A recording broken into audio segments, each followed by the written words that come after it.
I pledge allegiance to the flag of the United States of America and to the republic for which it stands, one nation under God, indivisible, with liberty and justice for all.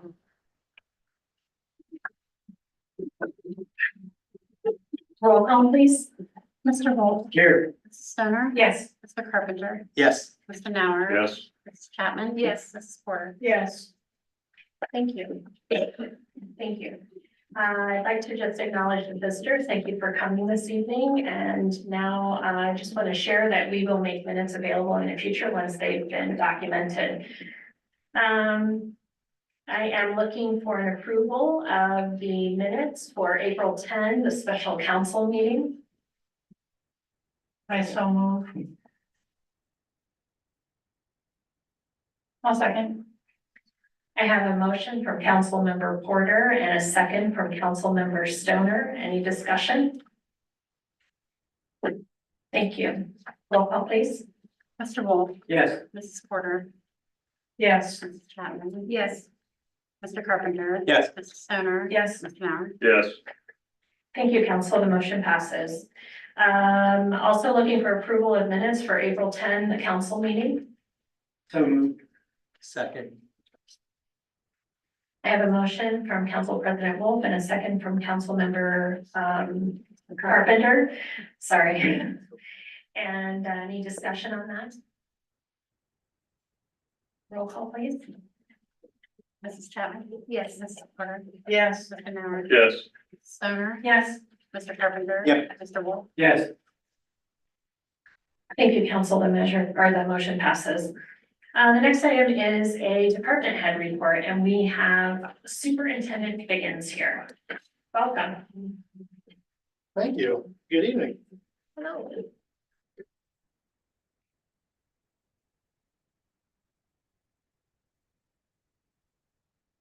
Hopefully everybody has copies. Hold it. That's good. No. oh. You have to Hold it, hold it until it there. changes the Yeah. color. Yep. Thank you. How about now? Yep.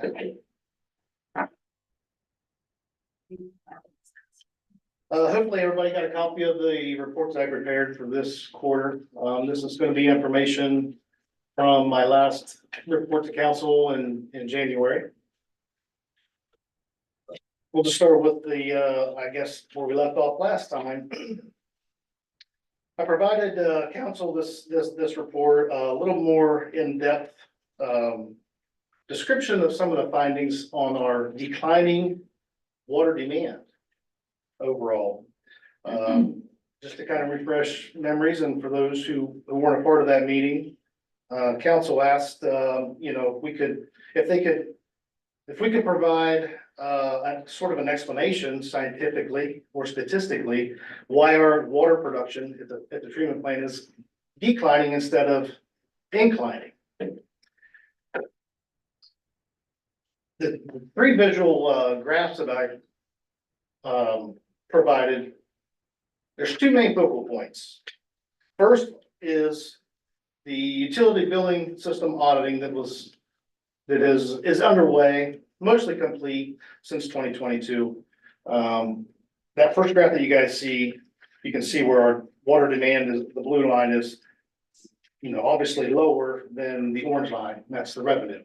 And the positive thing about this graph, in my opinion, is we're producing less water and still generating the same revenue without a rate increase. And then the second trend is just kind of showing you another trend line, or I'm sorry, trend line that shows the incline and decline of both. But the second major focal point was in 2022, we had a very, very abnormal spike in our water demand. And after further investigating it, what was discovered was the abnormal consumption was occurring down at the wastewater treatment plant. There was a process down there to where they removed the grit and inorganic material at the head of their treatment plant that had a 2-inch fill line with a manual valve that was left open accidentally. And unfortunately, this wasn't caught for several months. After meeting with Superintendent Coleman, when I was made aware of this issue, comparing the dates of when our usage spike happened and when it came, our usage came back down, it coincided. So it wasn't theft. It wasn't, waste from line leaking or, things of those instances, I guess. The bad part about it is we don't have any meters to help track that.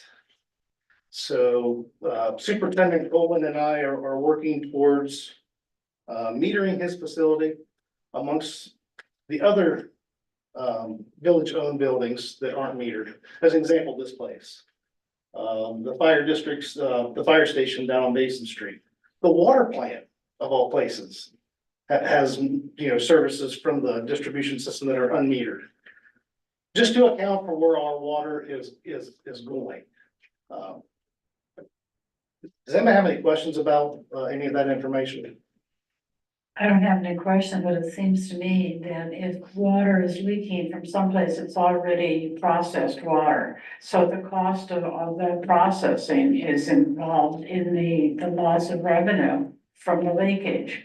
So you got a sort of a double whammy there. Right. Yeah, so basically that unaccounted for water is eating into, the bad word to use is margin.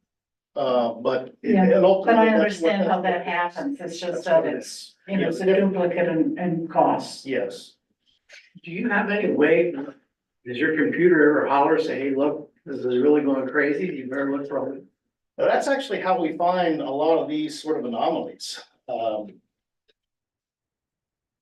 Depending on which parts of the system, our SCADA system is sensitive enough and our instrumentation is sensitive enough that we can see when fire hydrants are open. Yeah. We can tell, when, some of the larger industrial customers are doing fire pump or fire system tests.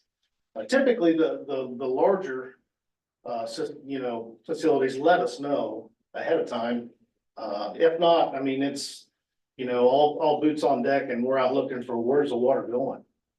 So, and see, the trends that we look at the plant daily are refreshed every minute. So it's just an ongoing, does that answer your question? Kind of. Is there a meter at wastewater? Because if there had been a meter there, would we not have become aware very quickly? Yeah, so the answer is no, there is not a meter. But we would have Yes, we noticed the would. differential. So is that something you're considering? That's what Superintendent Coleman and I are working on. Okay, great. Councilman, would you like me to further explain? No, I just, it was just, if that was spiking like that, I'd be traveling the streets every day trying to figure out where it's coming from. And we did, and we did. We had the county, system down in Harbor Hills, and out at the school looking. I had fire district people, even the police officers, we asked, hey, if you notice some wetness on the ground on the asphalt, even if it looks like a bottle of water somebody's dumped out, call us. Cause we're desperately trying to figure out where all this water's going. I'm sure that it is, but the meter for Harbor Hills is on the radio frequency too. Yes. where you watch that. Yes. It's on a different system, but yes, we can see there hour by hour. Yes. Is there any concept of introducing meters that are just informational within the main pipes? So you would have been able to see there was a specific quadrant that was hemorrhaging water because maybe there's literally just a hole and it's going into the ground or something like that. Is that a common practice? It's becoming more common. Okay. It's not more along the lines of meters, though. It's called pressure logging. So when you obviously see differentials in pressure, you can assume that that's because the lesser pressure means that the volume of water escaping the internal walls of the pipe. So yeah, and we have some capabilities that's built into our AMI system, our advanced metering infrastructure that can handle that. I mean, it's obviously an added cost and capital to kind of Right. get up and going and such, but it is an option, yes. The one thing that our water distribution system that we have that's a plus is we're one pressure district because of our topography. So we don't influence the pressure inside of the water mains by just a couple of pounds. Our treatment system just tops off the levels of the water towers. The plain and simple way to explain how the system operates and runs. What is that pressure? It depends on the part of town because there are some elevation changes, but general rule of thumb is 52 to 58 pounds. So it was a long time ago when we used to do hydrants. I just wondered if it's still maintained that way. That line it was open, did somebody open it or did Yes, it break or it was open. It was a ball valve. It was and it was for use of? it was a fill mechanism to prime grit pumps. Is what it was explained, how it was explained to me.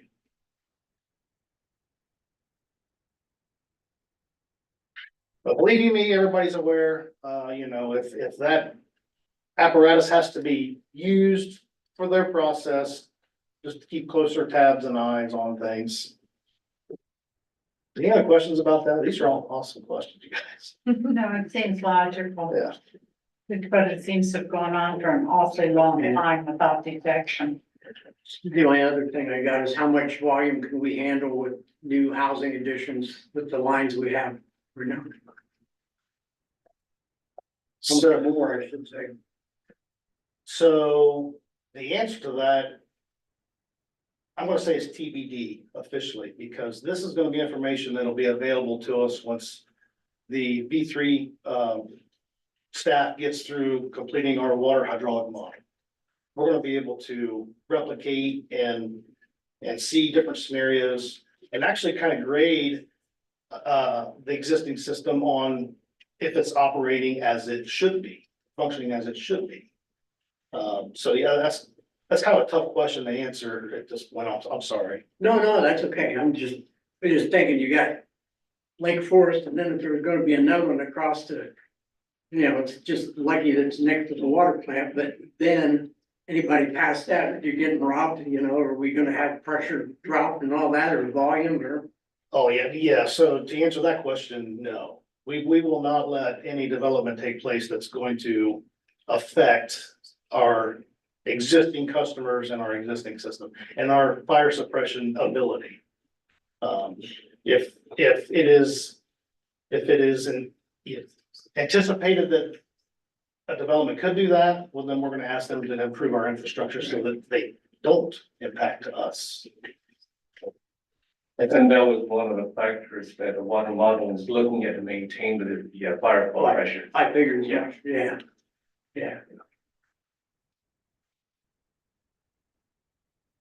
Any other questions on the declining water demand? We're gonna continue to monitor it. Obviously, the more development, the more customers we add, the more our production is gonna go up.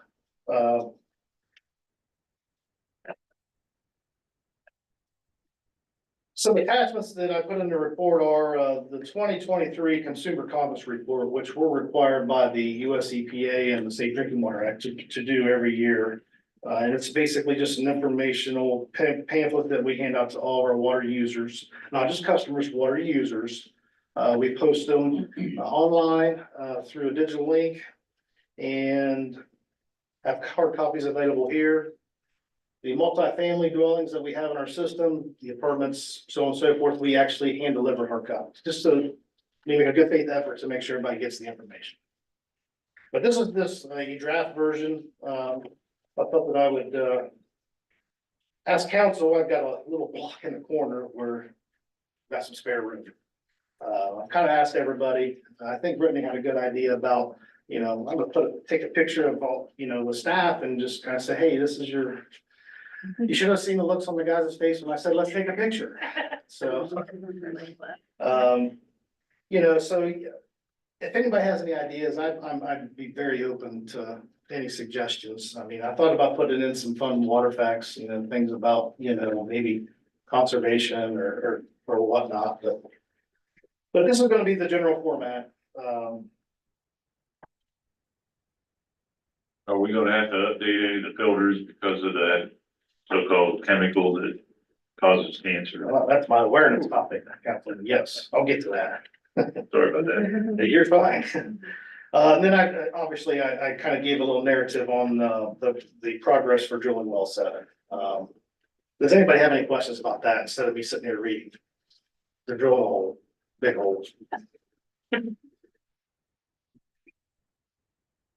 Notable issues. This was a fun, entertaining thing that happened just last week. We have a 4,000 gallon poly, tank that holds our sodium hypochlorite. Sodium hypochlorite, another term for that is bleach. Another term for that is chlorine. That's what we use to sanitize the water. We have to, by law, hold up to 30 days worth of chemical on hand. That is at our design flow. We feed about 30 to 35 gallons a day of chlorine. Long story short is we got a delivery and I think we took 3,500 gallons. Wasn't a week later, noticed a leak. Now what? Got a full tank and it's not water you can just dump down the drain. We have some containment, contingencies in case something were to rupture and it's not gonna obviously cascade, across the lawn. So we had to pull in reinforcements. Actually got a chemical company to bring an empty tanker truck down and they sucked down the tank and held it on site for us temporarily while the repairs were made. This little fitting was a mechanical fitting called a bulkhead, is actually what was the leak. Day 1, put a new bulkhead fitting in 3 times, couldn't get it to seal. So we thought we had a tank issue. The tank isn't very old. Tanks was put in 2019. I had a plastics and polymer professional or expert come up and actually look at the tank. The life expectancy on these sodium hypochlorite tanks are roughly 10 years. 10 years and then they could go at any time. When you talk to some of these experts, they say it's very hit and miss. Some last 5 to 8 years. Others have been in service for 20+ years. There's no rhyme or reason to some of the way these tanks hold up. Overall, the condition of the tank was in good shape. This is just kind of a series of events. We had to pull the generator from the sewer plant up to power up this big fancy tool called an extruder to actually weld to the plastic. I don't know if anybody has seen this process, but this is very, very interesting. It's basically a great big humongous glue gun.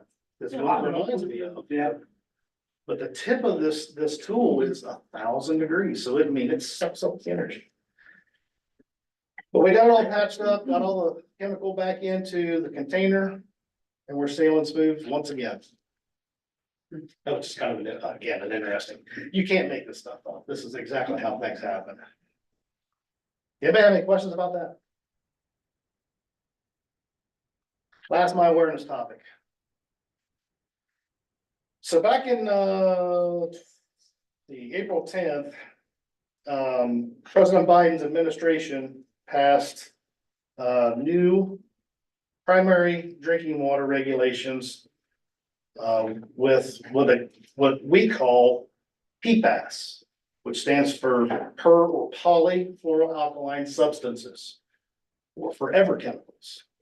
These are the chemicals that are been used since the 1940s. You find them in Teflon. They're used. Plastic particles. Microscopic particles. Yes. So this PFAS is a man-made substance that is so stable that the environment can't break it down, which is why it's hugely an awareness. So obviously Mother Nature and the environment can't break it down. The human body or animals, can't also break it down.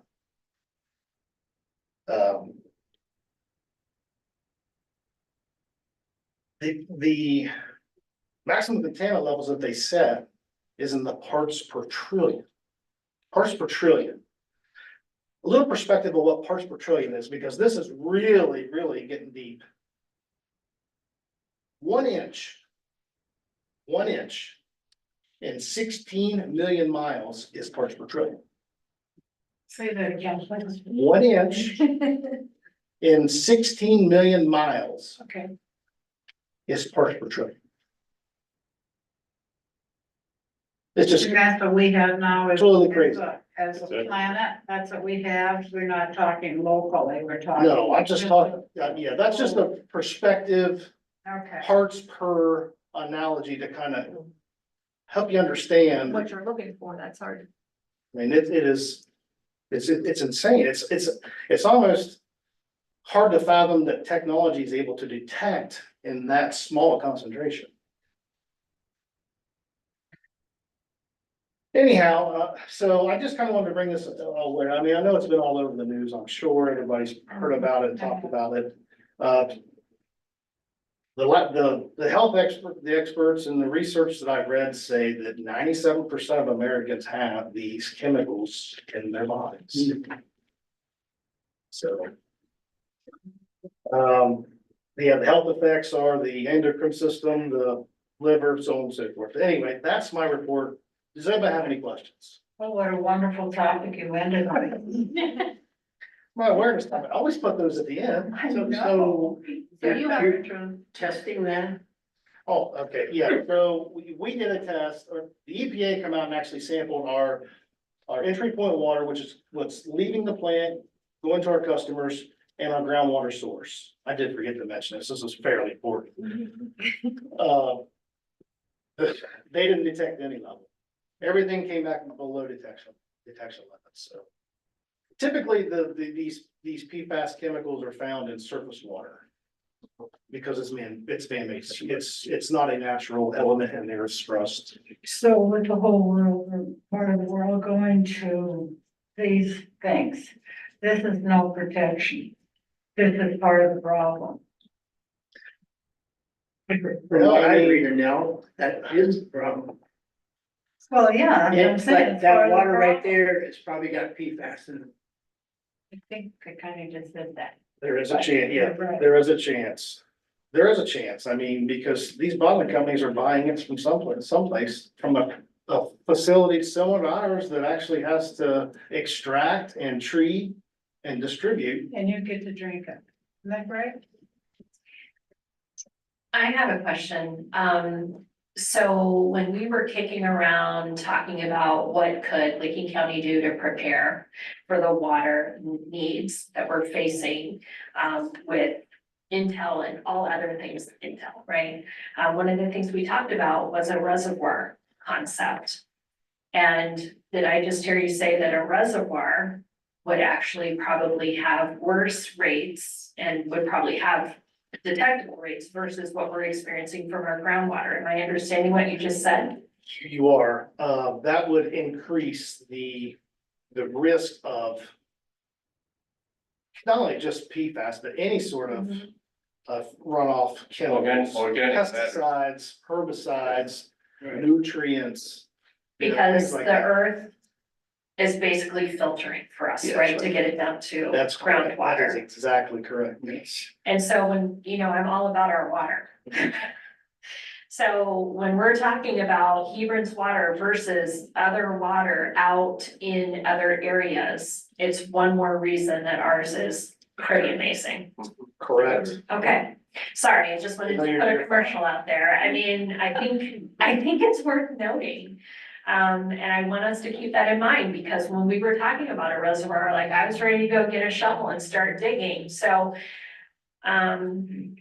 Okay, I just want us to be mindful of the asset that we have and how important it is that we're doing what we can to protect it.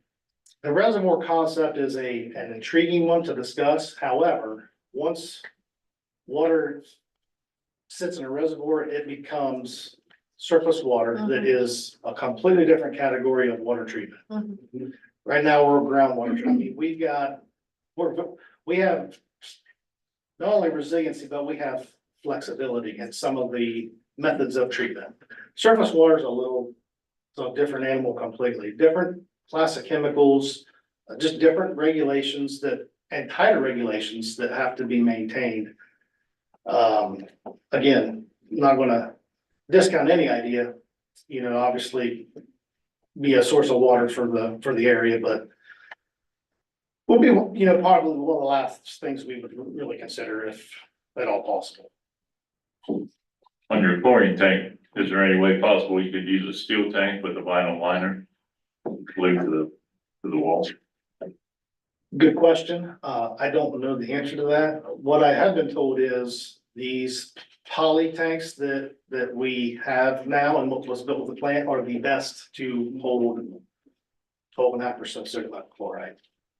I even asked about fiberglass liner. I know. It's such the chemical is such a heavy oxidant. I mean, it takes all the oxygen. Yeah, that's why I was asking, because we used to use vinyl tanks and hydrochloric acid, sulfuric acid, the whole. Yeah, that's bad. It is I different. know, but I'm saying. It's- The with chlorine pulls working the against oils it. out of the plastic. Yeah, Outside. Yeah, we're on the other side of that scale, so we're dealing with a basic solution, not an acidic. It even matters on what type of gaskets in these valves we have, as silly as that sounds. There's really no fail-safe remedial treatment that can be done. Unfortunately, no, I mean, we're using the best available technology to hold the chemicals that we can. Okay,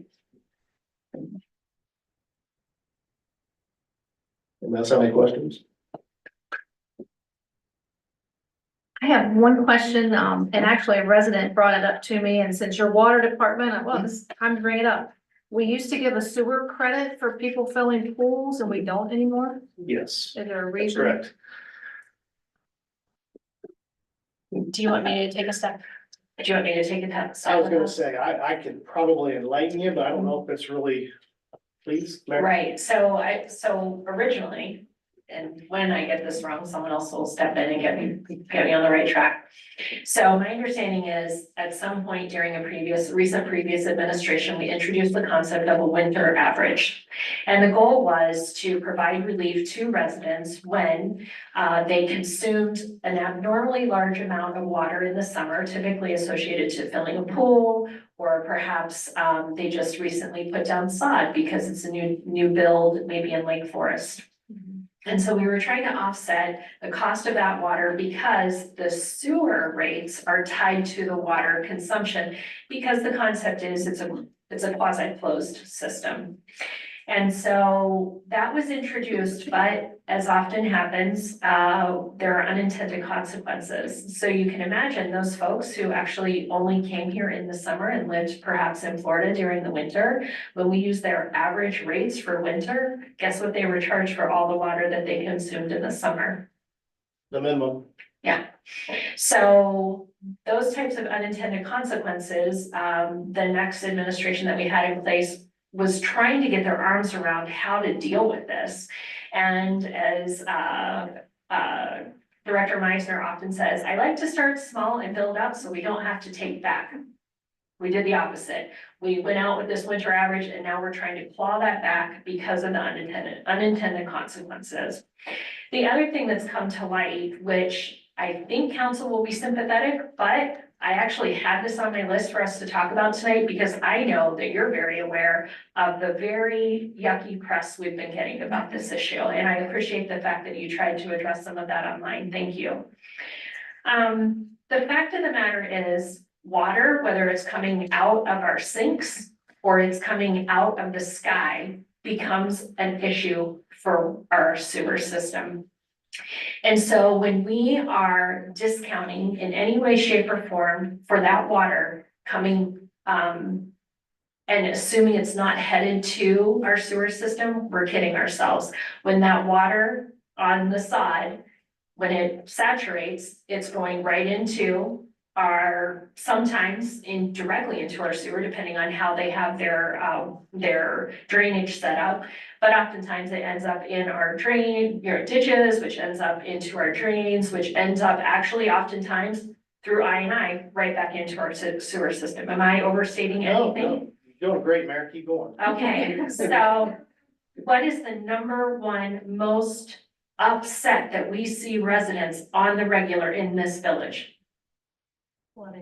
Thank you. And so when we offer these discounts We are literally undercutting our ability to fix our sewer system, to clean up the INI, to prevent the sewer from being inundated, and we're preventing our ability to fix our ditches, fix our drainage pipe, and keep that water moving and out of the village as quickly as possible. So while we have people who are very upset that we're not gonna give them $50, Right. let me take that back, that we're considering not giving them $50 to fill a pool, which again, how many people are we actually talking about? And who are we talking about? We're not talking about the average family, right? Like, we're talking about the few who are adding a pool. I don't mean to sound negative, I'm just saying, we've got to prioritize flooding. And every time we make decisions like this, we are exactly doing the opposite of what our residents tell us time and time again they want us to do. So we either hold the line or we give them the money back. And honestly, if that is what they want, I'm okay with that, but I need counsel to say, yeah, let's just give it to them. It's not that much money, it's an administrative burden. I mean, how much staff time are we taking to generate the form, review the form, approve the form, generate a check, ship the check, all of that, for what? That's really the question that I have for council. This is wildly unpopular. I don't know how many people saw what was posted on social media. I think we have at least one staff member that was very upset at how the tone was and how aggressive it was. It's nasty. But is this really what we want? But I don't think it was all just about the water. The pool filling got them out on other tangents, but yeah, that was the one thing that set them off. But the person who put it on there was not. Yeah, that wasn't her Wasn't- intention. That was not her She was not the one intention. that was upset, but she was bringing it up, and so I wanted to question why we did, why we didn't, so I can go back with her, to her and tell her. I mean, this comes back in my mind to us solving problems we didn't actually have. And so we've created this winter average concept. So now the people, that's their bar. And then when we clawed it back, there was disgruntled between those two. And now that we're talking about clawing that back to, we actually need this money to help us with flooding, then we're gonna take a hit on that again.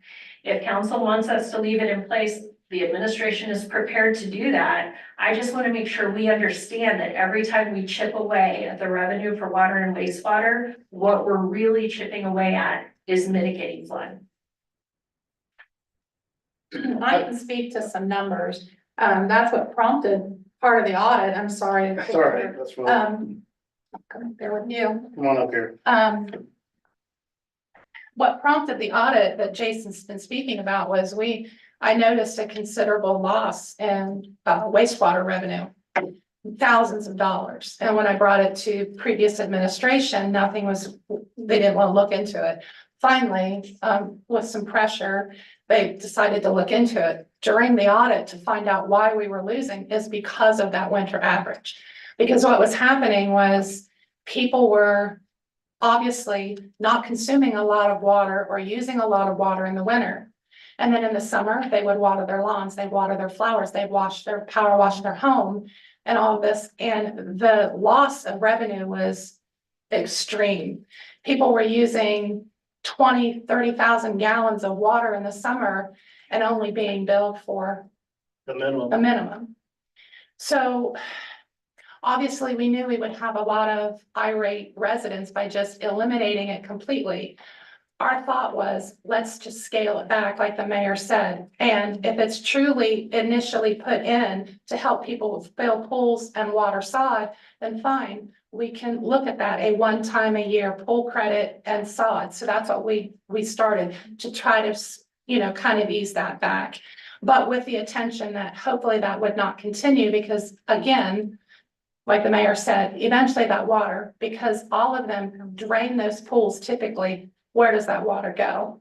So that's where we're at. I mean, and now that we've fixed that, even with still offering the, one-time pool credit a year, we're back up. Those numbers jump back up to where now we're back where we were, but we had a considerable loss. in revenue because of it. And there was no rhyme or reason how that winter average was being calculated. We So it were, was very flawed. we were even talking about rate increase to make up Yes. the deficit too, so. So people aren't really billed on actual water usage, they're on averages?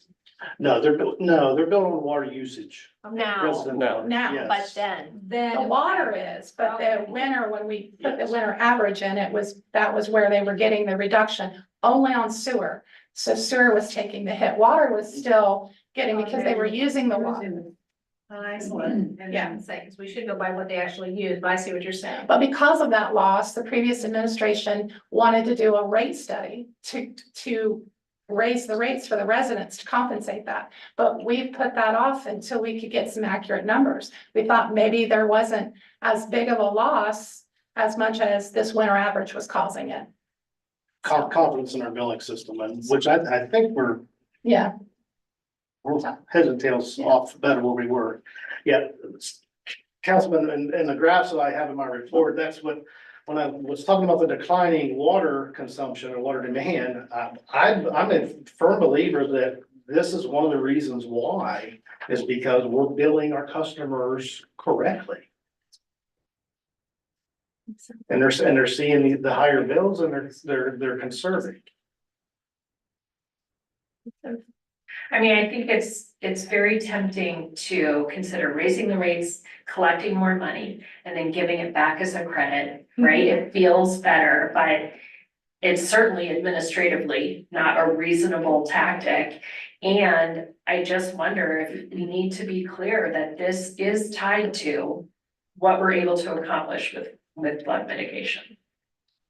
And I think we can explain it to him, because even like when I talked to my husband, he says, when I told her about the pool filling, he said, well, we wash our cars every week in the summer too. Mhm. I mean, I was here when a resident came in and said, well, I have to power wash my house to keep up with code compliance.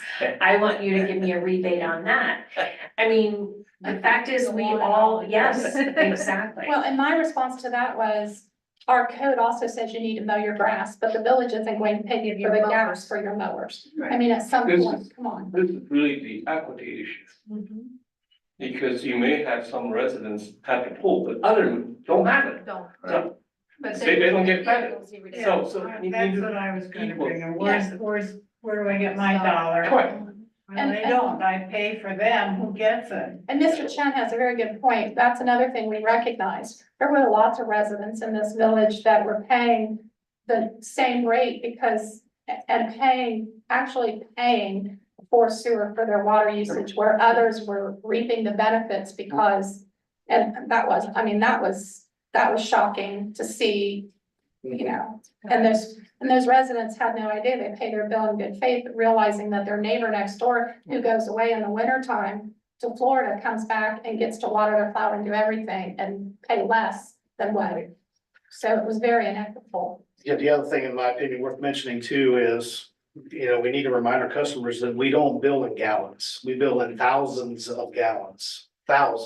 So I mean, the car washing on the weekends, I mean, that's a minuscule amount of water compared to the grand scheme of their monthly usage. A leaking toilet actually would consume more water than washing your car there. As crazy as that sounds, that's truth. We've seen it. Thank you. Thank you. Thank you. Okay, now we've come to the point in the agenda where I pressure the students in the room to see if they would like to come and say anything. It's Mr. Thomas. You don't have to say anything. I always do that. Sorry. Yes, we always love to hear from our students, and also, Mr. Johnson, is there anything you'd like to share? Okay, thank you. Thank you. Okay, the next item on the, if you change your mind, there'll be another opportunity. Okay. The next item is legislation. The first item is ordinance 1324. It's an ordinance to establish 2-hour parking upon a section of East Main Street and to erect signage for the same purpose. I just wanted to share that well, first of all, has any council member had an opportunity to speak to the businesses along the north side of the 3 spaces?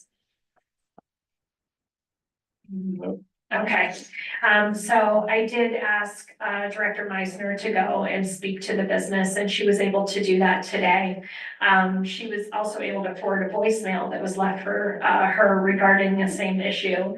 And, the feeling was pretty strong. We don't want the 2-hour parking on the north side. So I just wanted to make you aware of that. I realize we're not voting tonight. If you have an opportunity, I'd encourage you to consider talking to the businesses on the north side because they see it differently. I understand you're gonna do what you're gonna do, but I just wanted you to know, that was the feedback from the businesses on the north side of Did they say, have a reason why they didn't want the 2 hour? More or less, it was because they don't see an issue there, and so their question was, why are we doing something to prevent an issue that's not an issue for them? He's the only vehicle that parks there. I can definitely see where it's helpful from a marketing standpoint that he has his logo vehicle there. I've been trying to also pay attention to how many cars really utilize that space. I did see 2 over there today, but then, you know, an hour later when I was driving by, they weren't there. So, we didn't get to talk very long, but the main reason was it's not an issue here, so I'm not sure why we would do that. Now, that doesn't mean it won't become an issue. Once we start the other side, right? Exactly. But having said that, it doesn't mean we can't modify it again.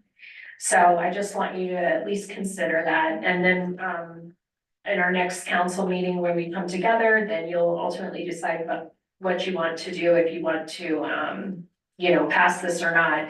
I just wanted you to know what the feedback was. Ever since 3 weeks ago, I've seen one time where it's all filled, All 3? the whole street down to there. Oh, okay. One time. Mhm. After that, there's openings everywhere. Mhm. I've seen that. I think they've opened up the back, haven't they? I've seen a Yeah. lot Yeah. of cars parked. Yeah. The Hours property has been cleaned up, through Howard. She's taken some time to, clean up that back lot and encourage some parking back there. Not Teresa Hours. No, I'm sorry, Therese. Teresa, not Smith, Hours. what am I trying to say? Smith. Smith, thank you. Yes. Okay. Smith. If, Mrs. Hours, or Miss yeah. Hours is running I around, we was have bigger just issues. I wasn't just talking about Mrs. Hours with, Mr. Bowman, who was here earlier, so forgive me, that was a valid conversation I had. But Therese was cleaning up that property and encouraging, some of her tenants to park there, so, you know, she has been very helpful with that. It's provided a lot of relief, I think, Yeah. but it's in anticipation of us enforcing this. I assume. Yeah. And that's what I was gonna say too. There are some businesses on the south side that are not happy too. Some are gonna be extremely happy and some not happy. So, The word must be out, because I haven't seen as many driving has been. academy vehicles setting out there. yeah, So, that's cool. Madam Mayor, the clarification for me, as of right now, our ordinance is property on the north side, 115 to 117 is still applicable. That's what's in your ordinance right now, yeah. Any other discussion on that? Okay, thank you. The next item is resolution 2406. It's a resolution authorizing the administrator and chief fiscal officer to participate in the Ohio Department of Transportation road salt contracts awarded in 2024 for the purchase of road salt for the village of Hebron and declaring an emergency. Okay, I'll bite. Who wants to talk about this? Well, this is the ODOT annual road salt contract, and they are requesting all the tonnage from the municipality to be back in the ODOT office by May 3rd. And that's why we're asking this resolution to be declared an emergency, because we need to have this contract in the ODOT office by May 3rd. Because ODOT is purchasing in the bulk rate, so we can take advantage of this. We're looking at about 65 tons through this program. What's left from last year? Last year, I It must be believe, quite a bit. 'Cause yeah, last year, I think, Superintendent Ward reported between 50 and 55 tons. It remains. That we use 50 to Oh, 55 it's tons. you. That's correct. Yeah, So the balance of whatever that may be would be in addition, of course, to what the request would be. It would be kind of interesting to find out the amount, because I didn't think that we had any kind of a winter, last winter. I was sort of. Yeah, that's why- Jacket on and go winter. Yeah, the reason I remember the number was that Superintendent Ward made a presentation last time, and he stated that this is the tonnage that they have used throughout the winter season. We're obligated to buy so much, correct? Yes. Yes. No, actually, you anticipate how many tonnage you would need. You request that through the ODOT office. I thought last year when we bought this, that they said you have to get so much, and then to get the bulk. Years before, we used to, when we got it from Cardell, before we went to the States, Okay. they said a certain amount, you have to have it, and it will be here by a certain date, so you had to find a place to put it. It just makes me wonder if there's enough storage room for it out of the weather, unquote. And I don't know that there is or there isn't, I just don't know. Yeah, because this number came from Superintendent Ward's, I suspect that there is enough room for the 65-ton salt. We used to take it to the township garage, because they built one out there, that's where we stored ours for a long time, for the following year. So we are looking for a motion, and we're also looking to waive readings, is what I'm hearing. That is correct. Okay. Now that we proceed with this on an emergency basis and not go through the regular procedures. Excuse me. Okay, so Councilmember Porter has moved to approve resolution. There, waive the. Wait, I thought we had to do that and then waive the readings, waive them Waive the first. readings first. I'm sorry, folks. It's my first time up here. Okay, so Councilmember Porter. I'm gonna put words in your mouth if that's okay. You made a motion to suspend the I never have readings. enough words in my mouth. I'll second. Okay, so Councilmember Porter moved that we suspend the readings. Councilmember Chapman seconded that motion. Any discussion? Roll call please. Mr. Carpenter, Yes. Mr. Wolf, Yes. Mrs. Stoner, Yes. Mr. Nauer. Yes. Mrs. Porter. Yes. Mrs. Chapman. Yes. The motion passes, and then I'm looking for a motion to adopt resolution 2406.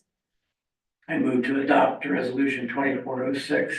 Second, excuse me, second. I have a motion from Council President Wolf to adopt, and from Councilmember Porter, I have a second to adopt resolution 2406. Any discussion? Roll call, please. Mr. Nauer. Yes. Mr. Wolf, Yes. Mrs. Stoner. Yes. Mrs. Porter. Yes. Mrs. Chapman. Yes. Mr. Carpenter. Yes. The motion passes. Thank you, Council. Okay, the next item we have are action items, and the first item is a Pulte extension request, and can I have Director Meissner speak to that? As you're aware, we've asked you to extend this before, and so this is another extension on that vote. Pulte was working through some final details with the property owner, and now they feel that they've made some headway there, and we are finalizing some of the discussions as it relates to the development agreement. So just want to make sure that we have ample time to get through those processes with the timeline that it has to go in front of you. They're anticipating to make a visit at either the last May meeting or early June. But again, I want to make sure that we're not coming back to you asking for any additional extensions. And so that's why I'm hoping to get this extension until June 30th to give ample time.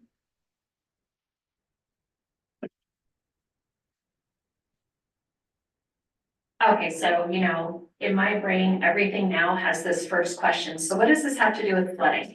So I know that your team has been working very aggressively with Pulte to make sure that we're talking about flood mitigation this entire time. And no one can imagine that this was not front center for at least every person I know when we just had recent flooding and looking out over that field. Can you talk a little bit about what their plans include that would help actually have a positive impact versus what we're seeing right now in that space. Yes, I'm not prepared to talk about very detailed or specific aspects of the plans, but what I can say is they're very aware. They did see the flooding that took place. That was one of my first questions for him when he called me the other day was, hey, did you see what the property looked like? And he's very aware, as engineers have looked at it. They still feel very hopeful with some of the channels that they're building on the property, regardless if we find that the overflow channel is necessary. But also, of course, as the village, especially Administrator Chen, working on some of the flood mitigation or solutions that we're considering, this property is a key aspect of that. That is one reason why the development agreement has taken a little bit longer than what we anticipate, is because we want to make sure that we're both on the same page with how their property can help mitigate some of the flooding and be a part of the solutions that we're considering at this point. And Please. and their efforts to mitigate the flooding, who is or what is the agency that has that control for approval? So the engineers, they have engineers on their team that are helping That could develop be their the plans. problem. That's what it requires. But then we are also working with the Army Corps and other entities as well as our engineers to build the solutions for the village and how their property can help contribute to those solutions. But just to clarify, our team is approving those based off of the data we've collected about flooding in the village. And am I misstating? So keep me on the straight and narrow.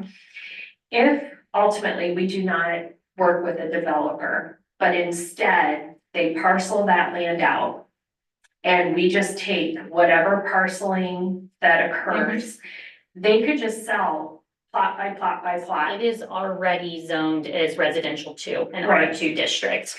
So that would mean they could just, well, the homeowners will figure it out at each individual parcel. Is that correct? Correct. Whereas a development agreement means we can negotiate for an overall solution for the entire 100 and whatever acres. Is that a true statement? That is a true statement. I will also add that some of the improvements that we're discussing with them to the property as it relates to the potential overflow channel, that's not required work that has to be done with development to happen, but they are working with us very closely to make sure that there's benefit to the village and that it's a positive thing for not only them, but for us. Did I hear you say that how many X number of residents could be built? I couldn't quote that exactly right now, but yes. Okay. And each one of those has a responsibility of its own mitigation? No, As a- if it was, so this is going in front of you to make it a PRD, a planned residential I development. understand that. That lays out the entire development versus if they would want to do lot splits on that property and sell it so people could build houses, or if they wanted to parcel it off and build individual houses, it is zoned residential. So as long as they would match or be able to accommodate our zoning code in R2, they could build there.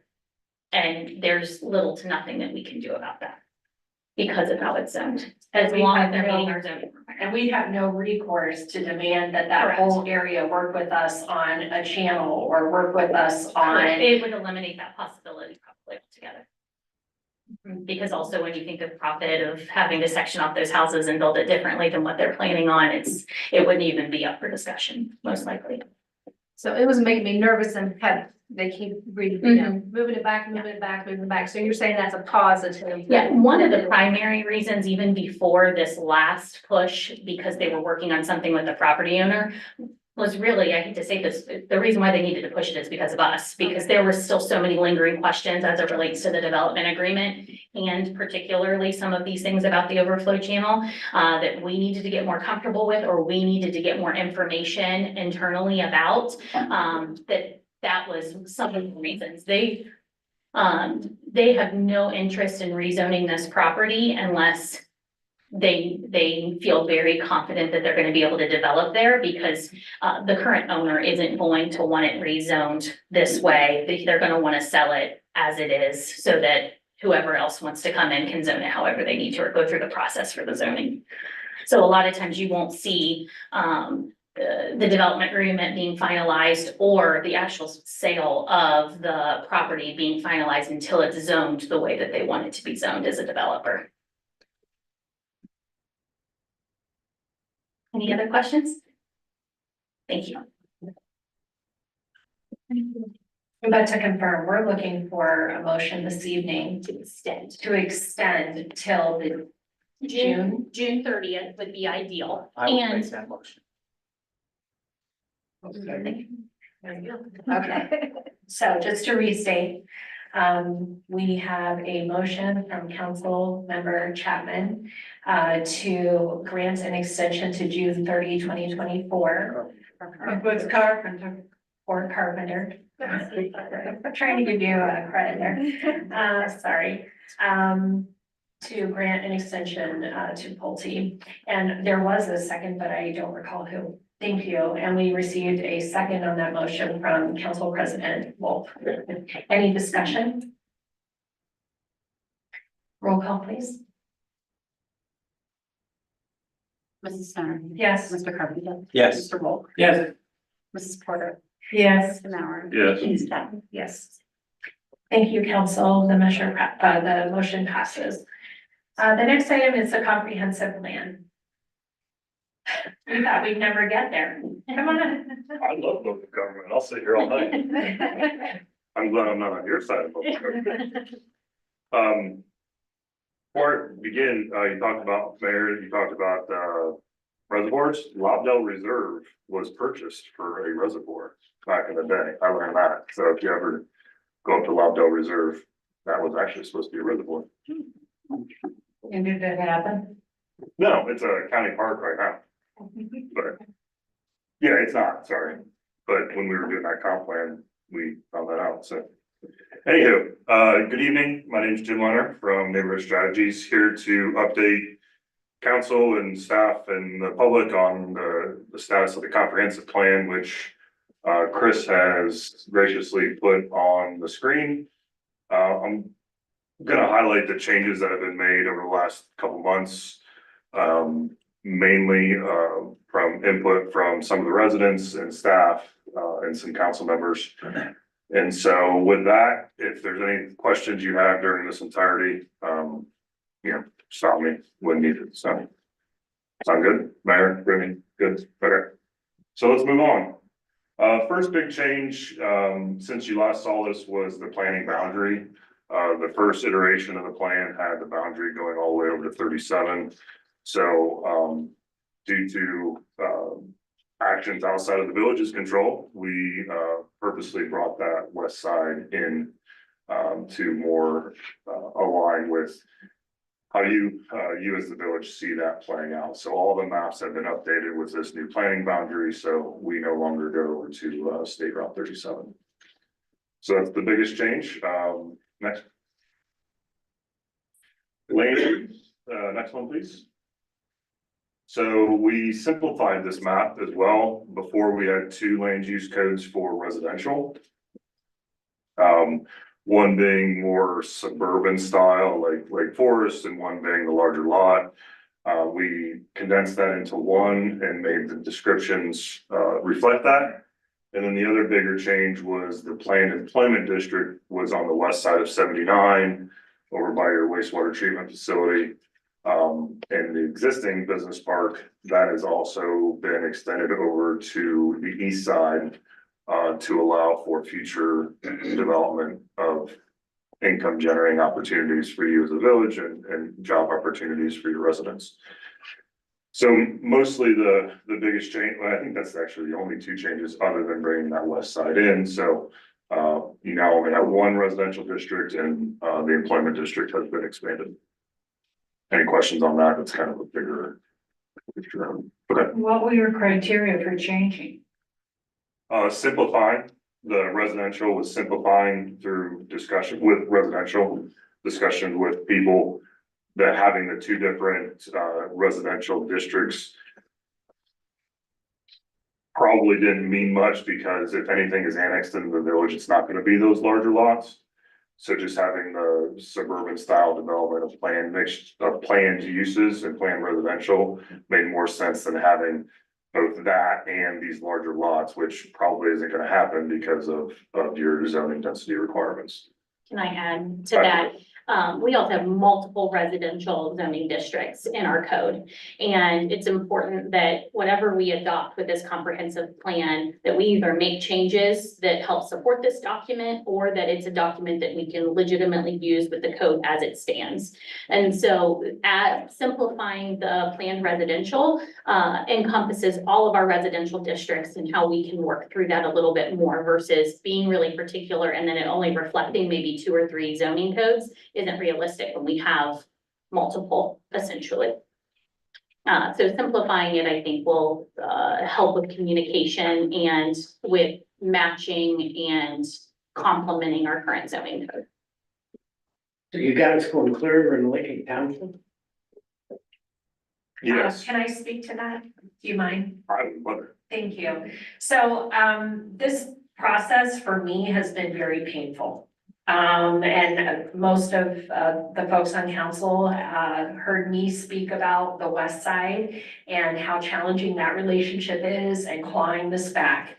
If I were in charge of that map, and unfortunately, I don't know what I'm doing, so I can't be in charge of this map, but it would look more like a bullseye. It would just kind of give you a sense of what we were thinking about, as opposed to being so specific with the roads and the colors being very brightly segregated.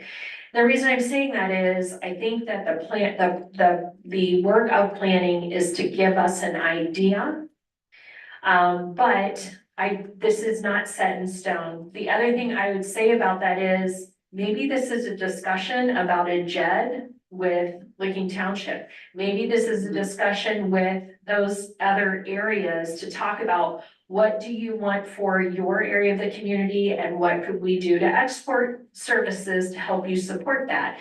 So this is not an empire that we're trying to design, okay? And when our residents see this, they're gonna think we're trying to make the village 50 times larger than it is. That is not what I'm trying to accomplish with this. I don't think that's what you're trying to accomplish with this. It's not what I'm trying to accomplish. Thank you. And so all that to say though, if somebody's out in the far east side of this and they're saying, we want to put an industrial park right up against Lakewood, and we'd like you to export water out there, we can look at this and say, it's not what really we were thinking about, right? Like, we'd like that to be more planned residential. Now, I'm not saying we would absolutely say no, because maybe Lakewood comes to us and Licking Township come to us and they say, please do a JED with us. Here's what it's gonna do for our communities, but we need to partner with you. I think we'd be open to that dialogue.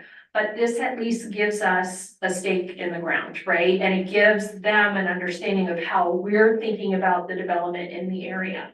But it doesn't mean we're gonna march right out there and start carving up the land. Well, no, Right. I was just wondering what the intent was on that, On 2 things I want to add. One is that this is a planning document. We need to think beyond the existing boundary. The secondly is that the state statute enabling municipality to look beyond the city, municipal boundary as well. So we need to think about what we want to grow, but in the same token, we don't want to grow in a way that the next door is incompatible. So we need to start thinking about this kind of thing ahead of time.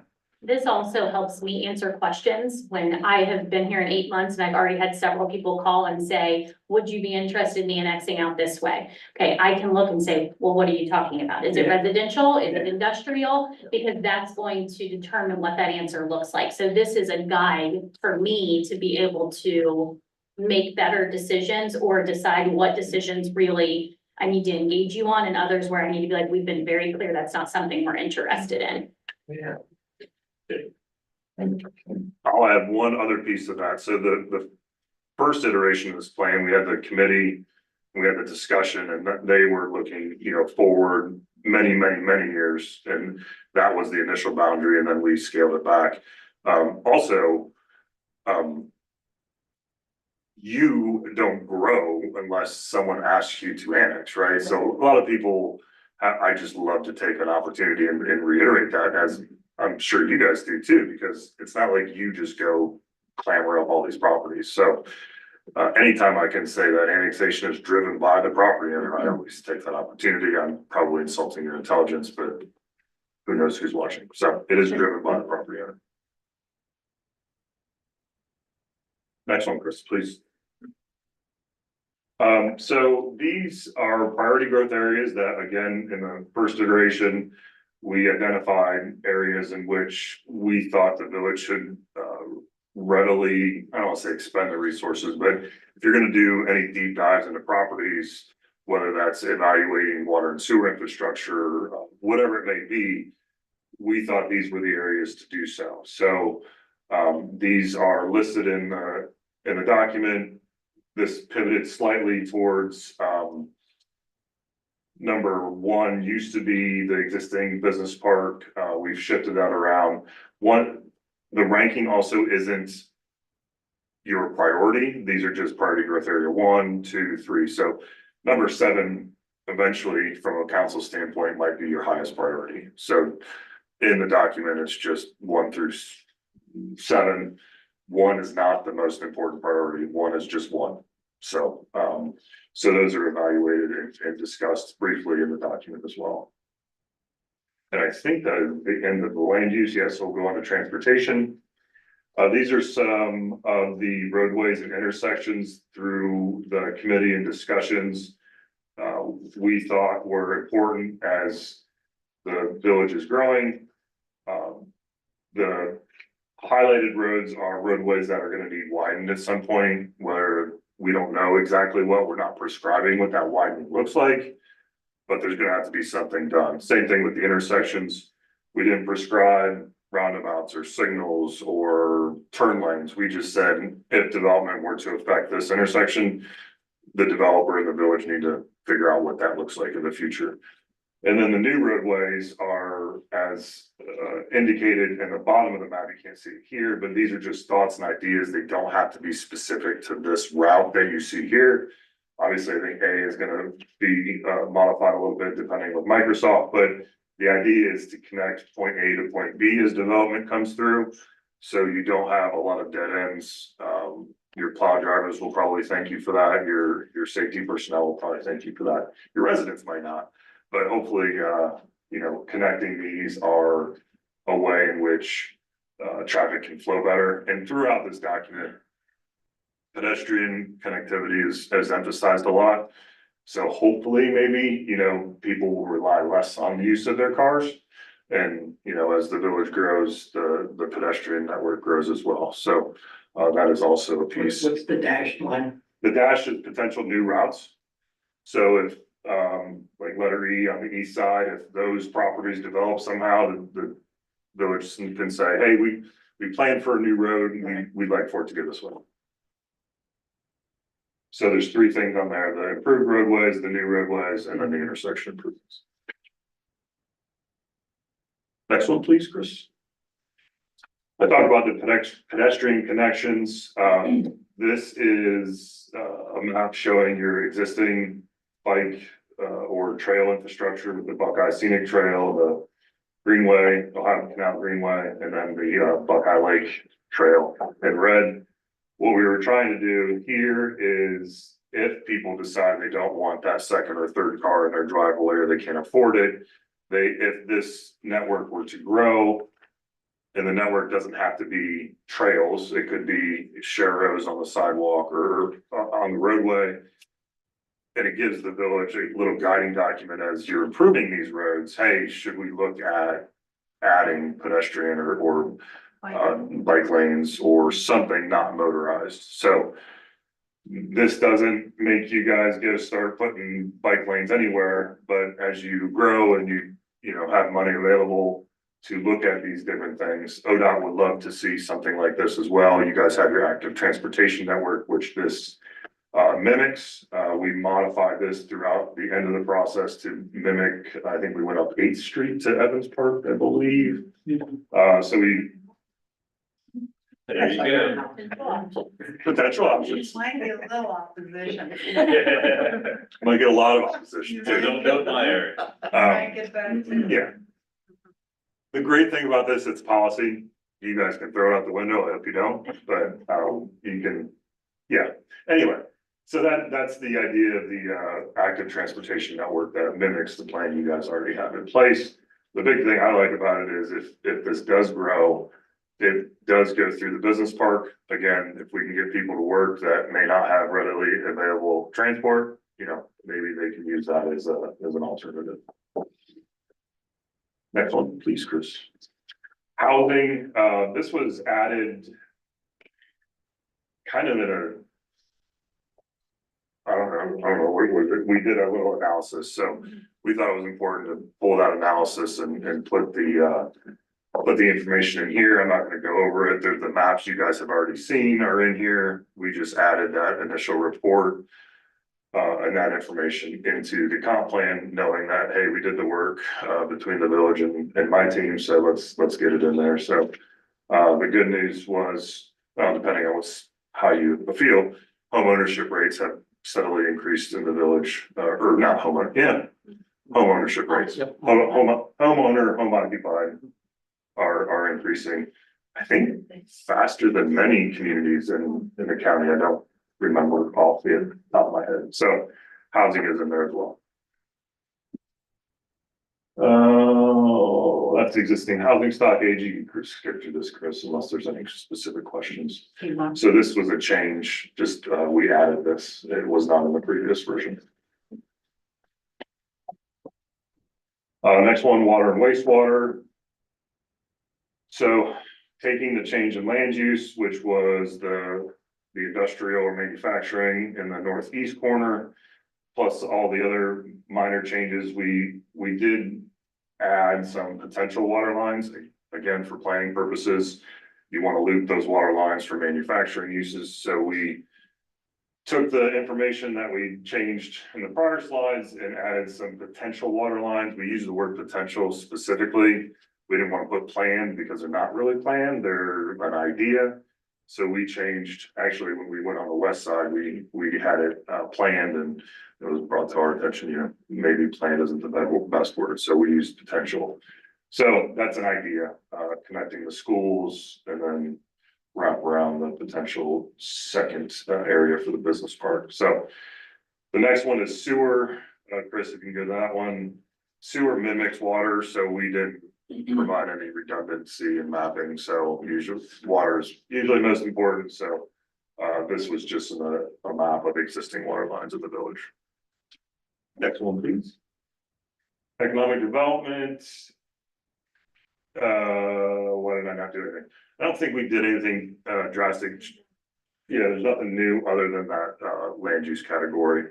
We still mentioned the west side, so there was no changes. The industrial park piece was probably in there. Yes. Which separated out. So the planned employment, that first priority, is almost a second industrial park essentially. And, the Microsoft development complements that, as well as Seminary Ridge that we already have with the Newark Licking County Port Authority. So, that was an addition to this piece that will be actually called out in the comp plan specifically. Thank you. Next one's Parks and Rec. This is kind of brand new.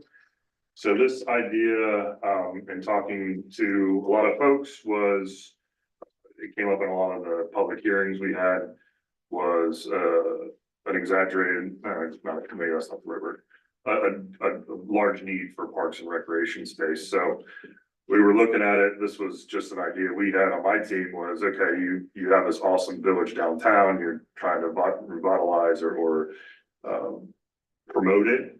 So we thought, after looking at, if you can go to the next one, Chris, please. Yeah.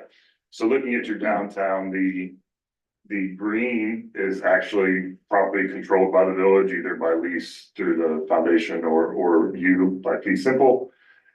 Sidewalk is in yellow. We thought maybe having this concept of having the Hebron green or whatever it may be branded, we call it the Hebron green, to bring people downtown to actually, as you build it out, have flooding control measures, to Mayor's point about discussions of flooding, and have this central location where, you know, the city of Heat, your next door neighbor, they're embarking on a $280 million downtown. they don't have one. Downtowns are pretty critical to the vitality of communities, period. So this thought of, flooding control, flood mitigation, having a gathering space, a community space that everybody knows, let's go to the Hebron Green, again, whatever you want to call it, was born out of this. It's existing parkland. You see the school, congratulations, by the way, awesome move. Plus there's two other larger parcels on there that, you know, maybe have some sort of value in the development of the green. Again, not saying go out and buy everything, maybe it's a joint venture between the property owners, they can do parking on Friday nights for, you know, Friday evening activities or something like that. So this was a big change, actually, a big addition from the first version. So we wanted to bring up that to your attention as well, and we discuss, I think, 4 pages worth of information about this concept as well. Next, that we were just mentioning flood mitigation there as part of that as well. Flooding. So this is, you guys are doing a great job trying to mitigate this with all the work you've already done. So we basically just we took some of the work that's already been done and put it in here, citing the sources. This is a simple watershed map, and there's a few other maps in here. This was an addition as well, knowing, you know, flooding needs to be first and foremost, I think, on everybody's radar when development occurs. So flooding is addressed based on prior, that's not our bailiwick for my company. So we used source material that has already been completed, and yeah, we didn't put any spin on it or anything. We just put it in there to make sure people were aware of it. Placemaking, this was briefly talked about, and we kind of rearranged this from the first iteration. We had a little bit of placemaking, and we had some arts and culture aspects in the plan. We reorganized that a little bit into a community placemaking. So this would take into account some of your gateway districts. If you go to the next one, Chris, would you please? Well, let me start. What is placemaking? So that is was in your old 2008 plan that was done by Pogemeyer. It's, you know, making Hebron Hebron. You know, you have your identity. You set yourself apart from other communities. So you have this brand, you have this identity. So we went through what is it, because I don't want to say it's a new term, but it's not a commonly used term. So we wanted to make sure we knew exactly whoever was reading this was going to understand what placemaking was. Active lifestyle was in there. Again, multi-use streets, having the downtown. You can go ahead, Chris. Thank you. Downtown was talked about for placemaking. And then the gateways is another page, Chris, if you go one more. The gateways that, you know, as you come into the village, you know, hey, we're in Hebron, like, you know, you're in the short north with their or arch, you know, you're in Gehanna with the G, you know, what does that look like for Hebron? And then the next page kind of identifies the gateways as you come into the village where those resources should be spent. We upped the residential design, I won't say criteria, but guidelines to, you know, as you guys are approving developments, these are things you should take a look at. Thanks to, I forget who, we talked about not having front load garages, and then I put a picture of a front load garage in there. So whoever. Yeah, thank you, Mayor. So that's been taken out. We wanted to make sure, you know, Hebron, you guys are a desirable place. You have a card to play for developers to come in to get what you want. Hopefully this is another piece of that package that you say to a developer, hey, this is our vision for residential development. So let's get as close as we can to it. So talk about architectural features, doors, and then next page, one more. Last one was implementation. So we had a comp plans, go back a step, you know, comp plans were 5 years on the shelf, and then you gotta look at them again. We all live in a different world now with this behemoth to the northwest. So we put in here element 9, its own chapter of an implementation committee that is formed by some, you know, whether it's the mayor appointment or council or whatever, to actually look at this plan on a regular meeting and make and monitor, work with your directors, work with your mayor, work with you and say, your zoning commission has enough work, you have enough work. So a small little group of people that can monitor what's happening externally, what's happening internally, and update council as to, hey, the comp plan is getting a little out of skew, or we're doing, whatever it is. So it's not that the plan just sits on the shelf, which I'm not saying it will, but this helps guarantee that you are abreast of what's happening. And if you need to make any changes, or if you want to do updates more regularly, that group of people will help move that all along. So that is an addition as well. And I think that is it for the changes since last time. Happy to answer any questions.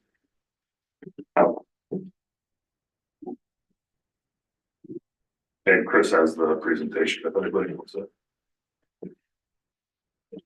I just kind of found it interesting that cul-de-sacs are not held in great favor, but yet on picture, there are cul-de-sacs. Yeah. Have I misread that? No, cul-de-sacs are loved by the property owner. Well, yeah, They're if highly you're in it, desired. you can't hardly get out of it, But from a former reformed administrator, your plow trucks probably can't stand it.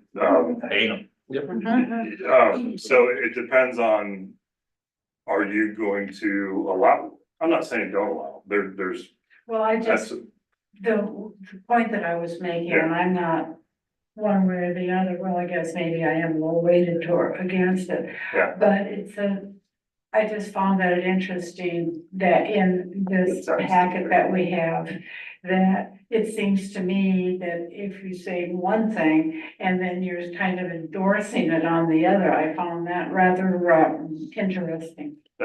we can make that change. That's easy enough. I see what you're saying.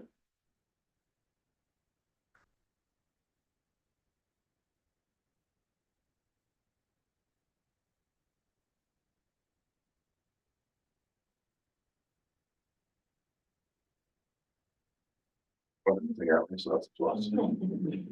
Yeah. Yet. Better so. Mayor, The only thing I'll add is a reminder that, I think it was October and November, we spent a lot of time really inviting residents as well as our business community to contribute to this plan. And so you're seeing a lot of changes tonight, and all of those changes came from either your feedback, internal feedback, or those resident and business feedback sessions. So even though I would have loved to have triple the amount of people participate, it was really great to be able to do that, especially early on in my position here at the village, and to be able to get that feedback and interaction with the residents. So one of the things I'm hoping for this evening is to move forward with adoption of this plan. Now, what I just heard was, it sounds like we need to clarify within the documentation one issue, and that is cul-de-sac picture versus what we're saying in plain text. And so, go ahead. I will also add, I was in the planning conference last week. Brittany sent me, I think, maybe 10 editorial comments, nothing really of substance, if that's true. Yeah, it was more like punctuation. Punctuation and grammar that I'm terrible at. So if you do go to adoption, there will be a few minor editorial grammar corrections, but nothing of substance that Brittany will have tomorrow. What is the procedure for modification?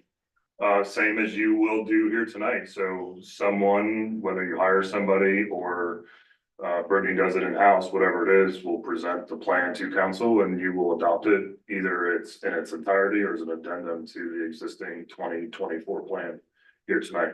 I'll also add, with the growth that we're experiencing in the village, we have the intention of at least reviewing the document twice a year, if not quarterly, because we want to make sure, even though these plans were good for 5 years, maybe 10 years ago when they were created, we're changing at a pace that we need to constantly be evaluating it and making sure that we're staying on top of it. Yeah. Because I've been seeing and reading about comprehensive plans being almost a requirement for application of grants or whatever. So Definitely. whether we like it or we don't like it, you have to have one. Yeah, pulling out the pages about your water line into an OPWC grant or OWDA grant is hugely. So it's a document that with the possibility of it being modified. You can modify it in 2 weeks. Absolutely. Hey, now there's a. Or it sits for 2 years, you know, but to Brittany's I point, understand that. you know, who would have thought New Albany Company was buying 100 acres over in Granville Township? So we all need to be flexible and Yeah, I understand that. what, you know, who knows what happens. Sorry, Mayor, I just wanted to make sure that was on I record. appreciate That I had to that. change that. So, thank you. So I modified what I said. I am looking for a motion tonight to adopt the comprehensive plan with a modification of the pictures to reflect our position on cul-de-sacs and also the agreed to list of typographical and grammatical modifications that were submitted recently. So moved.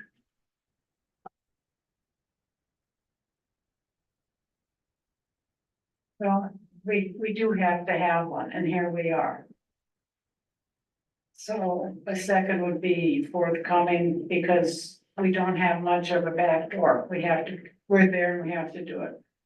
So we have a motion on the floor from Council President Wolf. We have a second on the floor, or a second from Councilmember Porter. And I would just say that I think you all know, I am not interested in Mr. Right now. I'm always interested in Mr. Bright, right? Like I want to pick the thing that lasts the longest. I have a very different feeling about a comp plan. Like it's basically a cab ride. And it's gonna get us so far and then we're gonna have to switch. So I just don't want us to feel like we have to wait until this thing is exactly perfect. I guarantee you, it will never be perfect. Yes, it's just a planning tool and we can always modify it.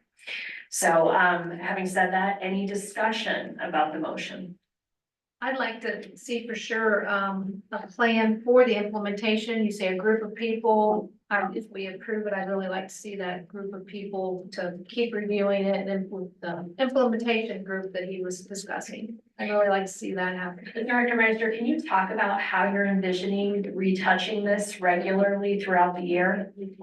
So a couple comments to that point, and I think that's a great point, because a lot of people spend a lot of money on plans like this, and like Jim had mentioned, it sits on a shelf and it's not utilized. There's a couple different ways why this is critical. One, we will form a committee and we will meet on a quarterly basis and review the comp plan specifically and the nuts and bolts of it every 6 months. If we find that we need to do that more often, we will absolutely do that.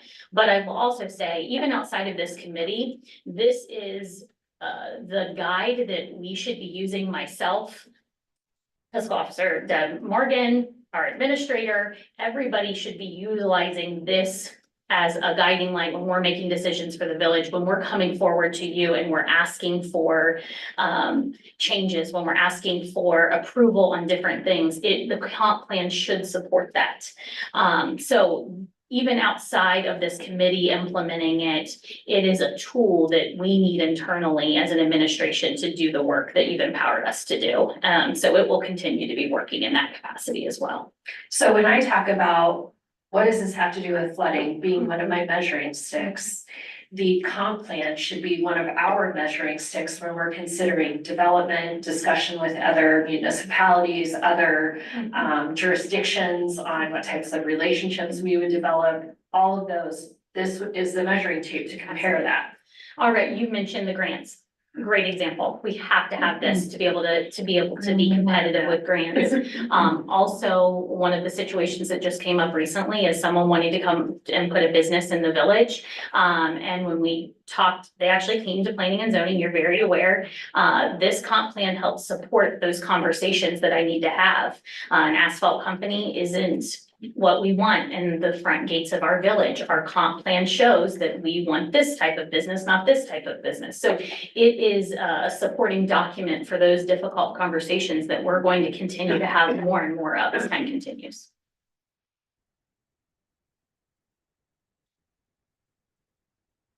Unless there's anything else, roll call. Mr. Wolf. Yes. Stoner, Yes. Mr. Carpenter, Yes. Porter, Yes. Chapman. Yes. Mr. Nauer. Yeah. Thank you, council. The motion passes. The next item is the police department levy.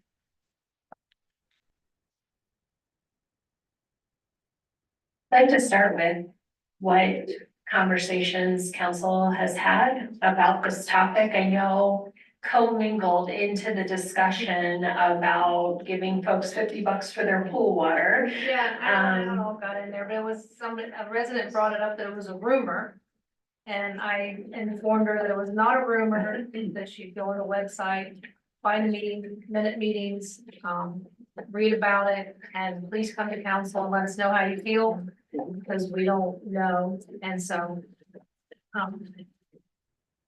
they never replied on Facebook, but I did talk to a couple people and they were a yes, so.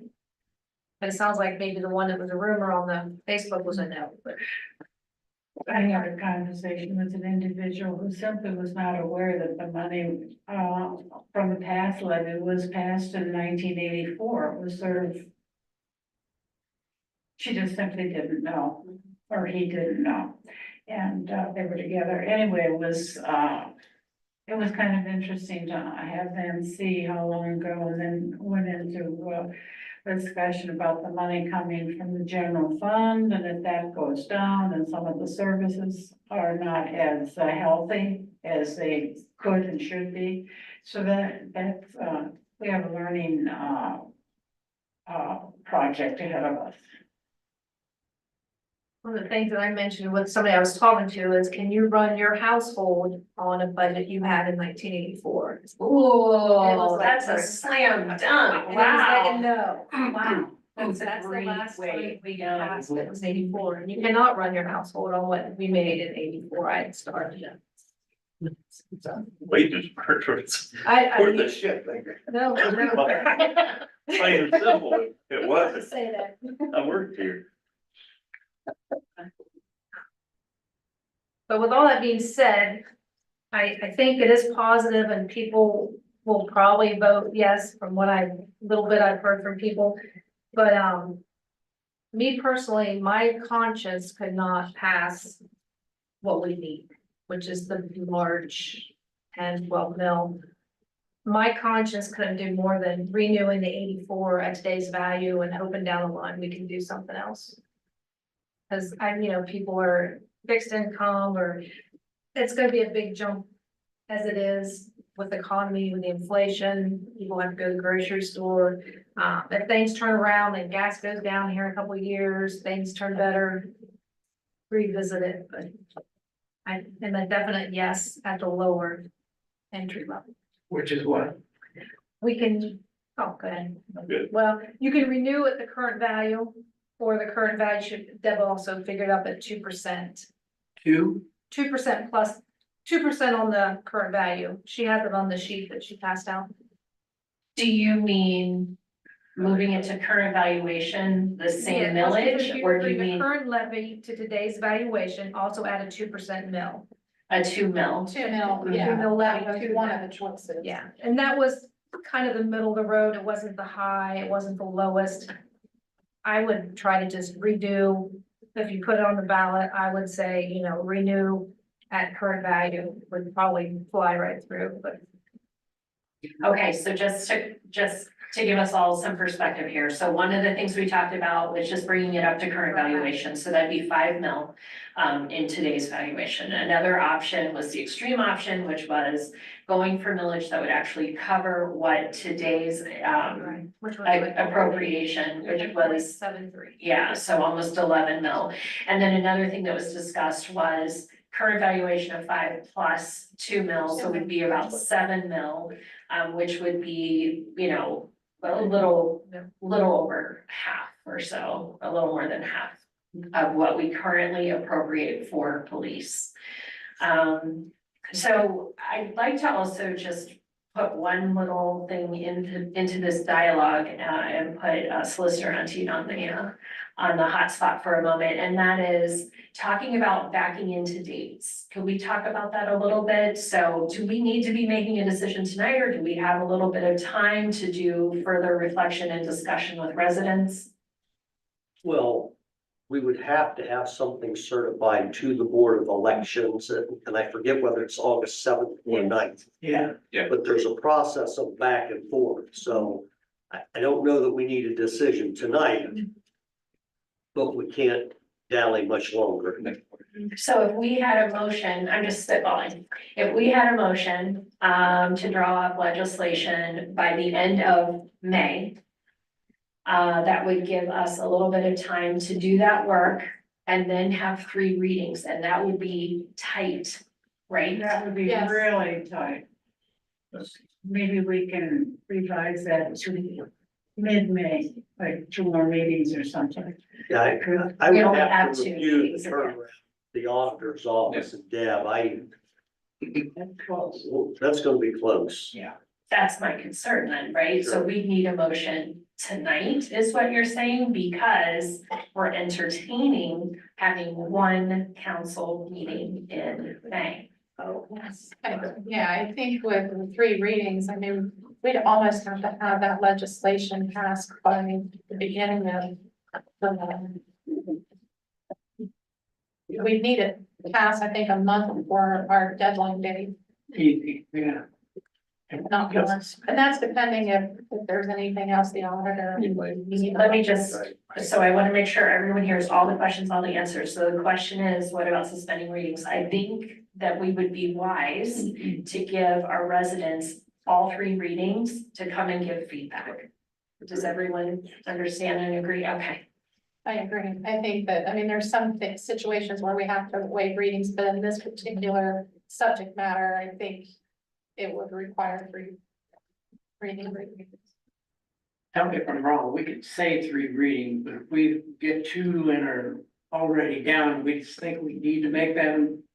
The 3rd one exempt, we can do that. Yes, You're saying that we would have the option to waive the 3rd one. Exactly. We always have that option, but it's not a good. I agree. But I mean, you know, when it comes down to the line, what is the police getting now, millage? It's a 5 mil levy now, and it's collecting about 140,000. I've got the exact numbers here. It's 140 something And versus an appropriation of like 1.4 million, not mil. And so we're talking, right now, we're bringing in about 10% of what we actually appropriate for police. Right, in 2023, we brought in $140,732.93 from that levy. However, tax collection fees of $2,233.53 brought our net that we collected at $138,499.40. But our appropriations for this year is $1,382,550. so there's no expiration on this levy. No, if, say you would go the first choice that was down here for just renewing it at the current value, if it would fail, we would still continue collecting what we're collecting at the 84 rate. Okay, so to get it right, what you're saying is 2 mils on top of what we've already got.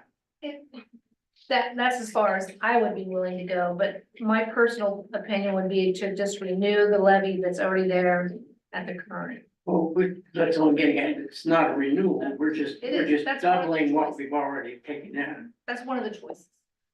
This is to renew the one that's there At current at millage, current. or at current value. First we'll go into Sorry. elections He's saying- and it'll say renewal.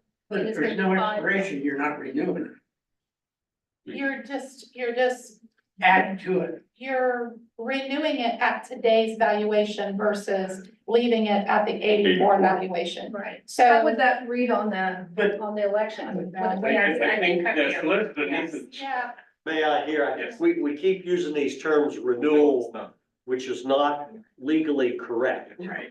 If we're doing a new levy, let's say it's the 5 mils or the 7, it doesn't matter. It is considered a replacement, Replace. okay? And a replacement is the millage at the current valuation. So the ballot language would be something akin to, approve a police levy at a rate of 7 mils for a continuing period. Or if we kept it the same at the replacement levy at current. Yeah, whatever the current millage. But- Fine. But if you do, then you might lose what you already have. You can put an additional levy on that, what you already have. No, you We're wouldn't. not- Because it's a continuing levy. Okay, We're not gonna. even if it fails. Yes, yes. It's just gonna bring it up to the current. Current valuation, that's correct. Because then the current one was not being replaced if it doesn't get If it passed. doesn't pass, it just stays the way it is.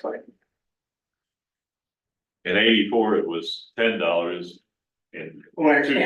2023, it's $20. Okay, so then we're doing the 5 mil then on a renewal, Replacement. Replace. replacement, you're right. You gotta be saying renewal on a replacement. And maybe for the benefit of council, Deb, what does a replacement levy at the same millage bring? 664,000. Yes, 740. if you just, and I have it written down, which you've got a copy, replacement would generate a total of $644,440.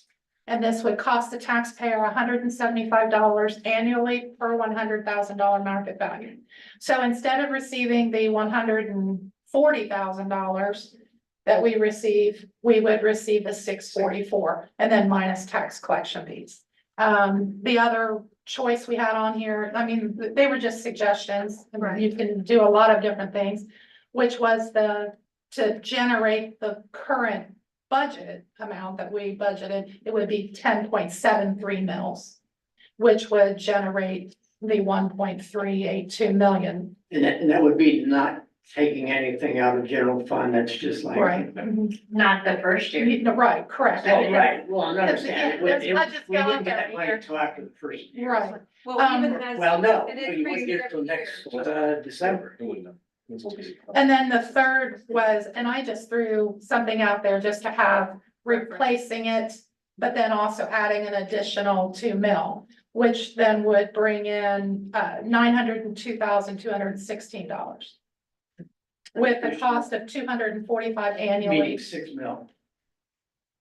No, it would be Seven. replacing your Seven. 5 and adding 2 mil. Okay, right, we're at 5, keep thinking 4, right, okay, so I'm thinking 7 or 8, is what I was thinking to begin with. Now, that's what we went for with the fire department.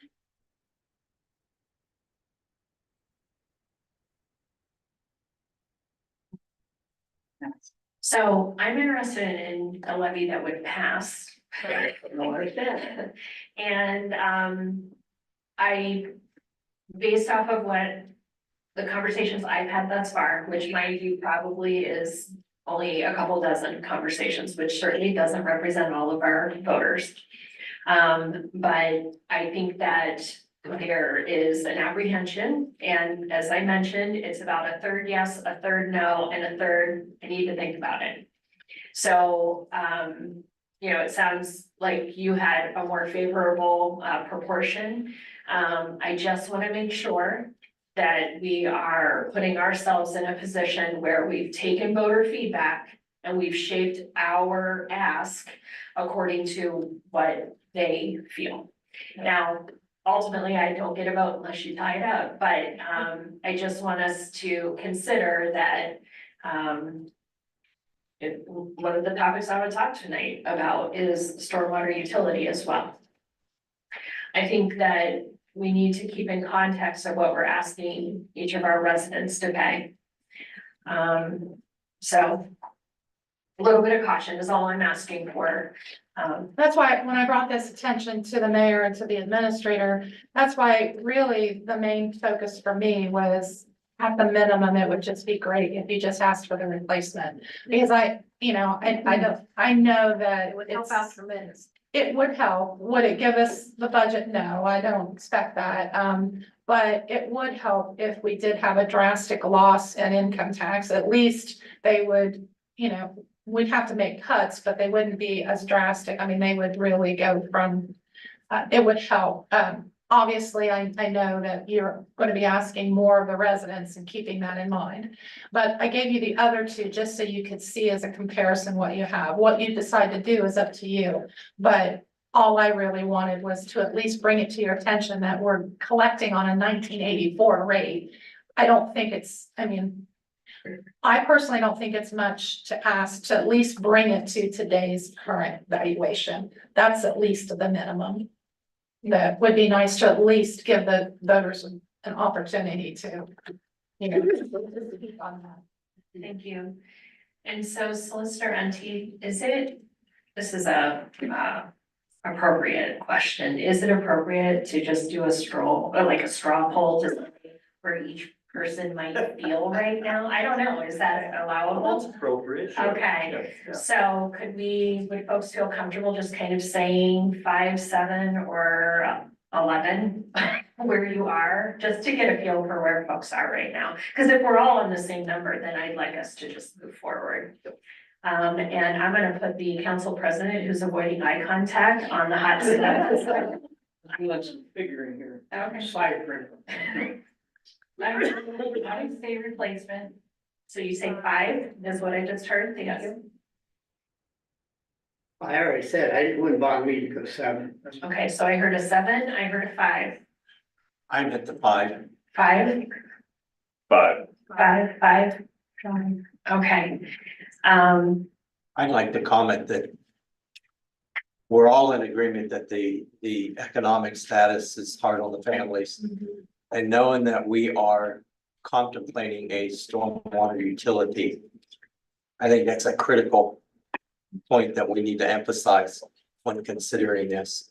If we really want voters to come on board, and when I hear from the mayor's staff that this is an acceptable thing for it, I have a hard time saying that why would we go to the higher amount?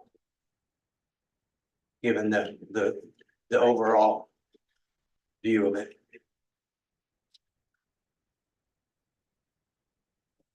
Thank you. I can support that. I can understand, we talk about all the increases and everything, and my thought is, let's ask for something that seems to be pretty reasonable. If you look at the house values and they're being sold for $375,000 or say, if you tack on 7, 8, 9, 11 on top of that, I think the chances of a passage or a favorable response will go down. And the other may go down too, but at least I think you have a fighting chance. I think we do need to get the word out that, we're working off an 84 budget. Yes. That's gonna have Stuff's to be. coming out of the general fund right now, and our general fund really could be used to other areas. So I'll make a motion, for the solicitor draw up. He's drawn up for a 5 mil levy for this coming election, replacement levy for the next general election. Is that enough?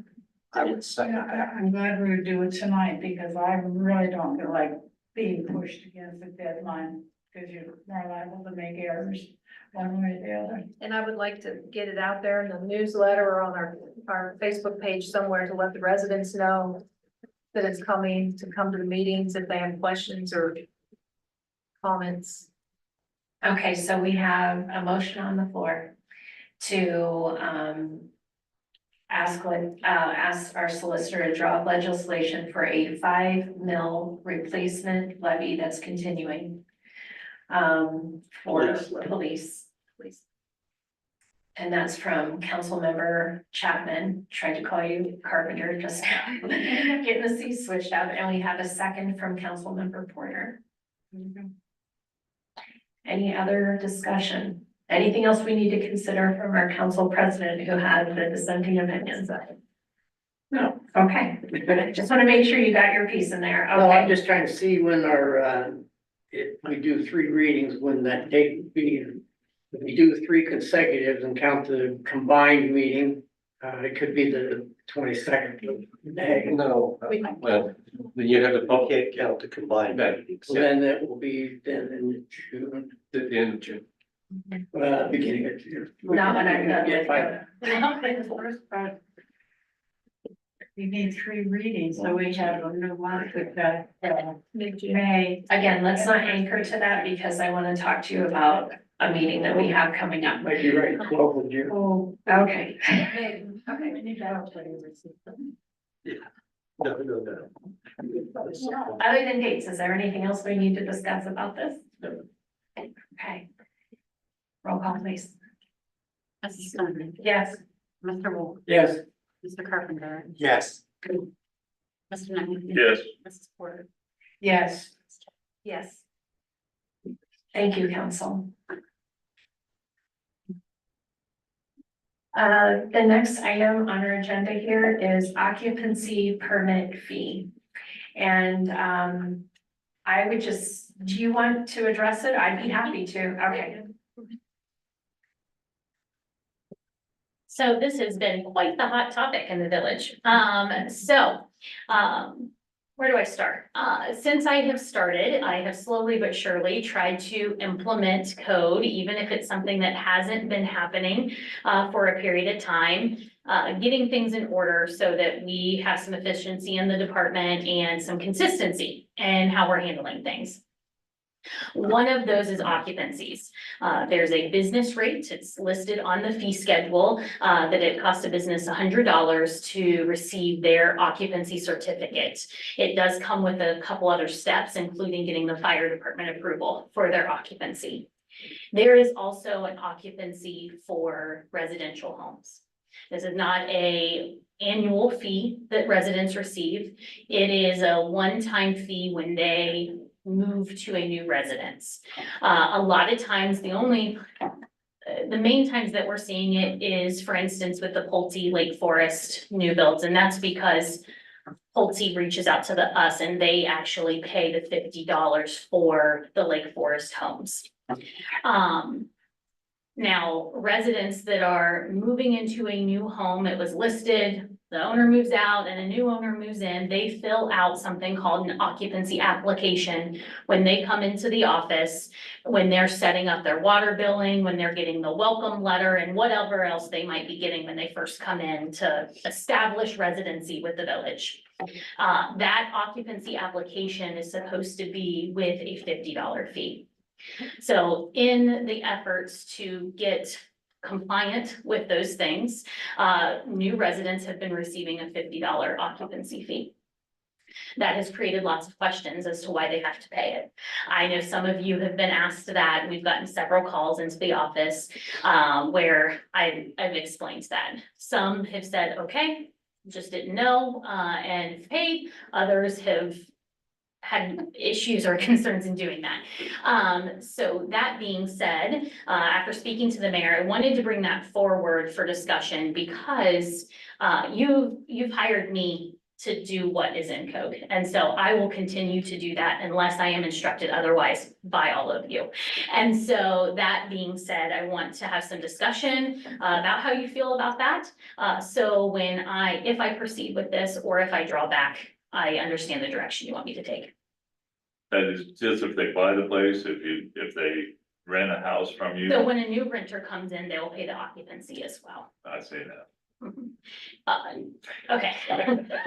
No to the renter or no to it altogether? No, do it all together. Okay, let me add just this other level. If you decide that you do not want new residents to pay that in an existing home, that's one thing. The one thing that I will really ask of council is to not withdraw the ability to have new builds with that occupancy.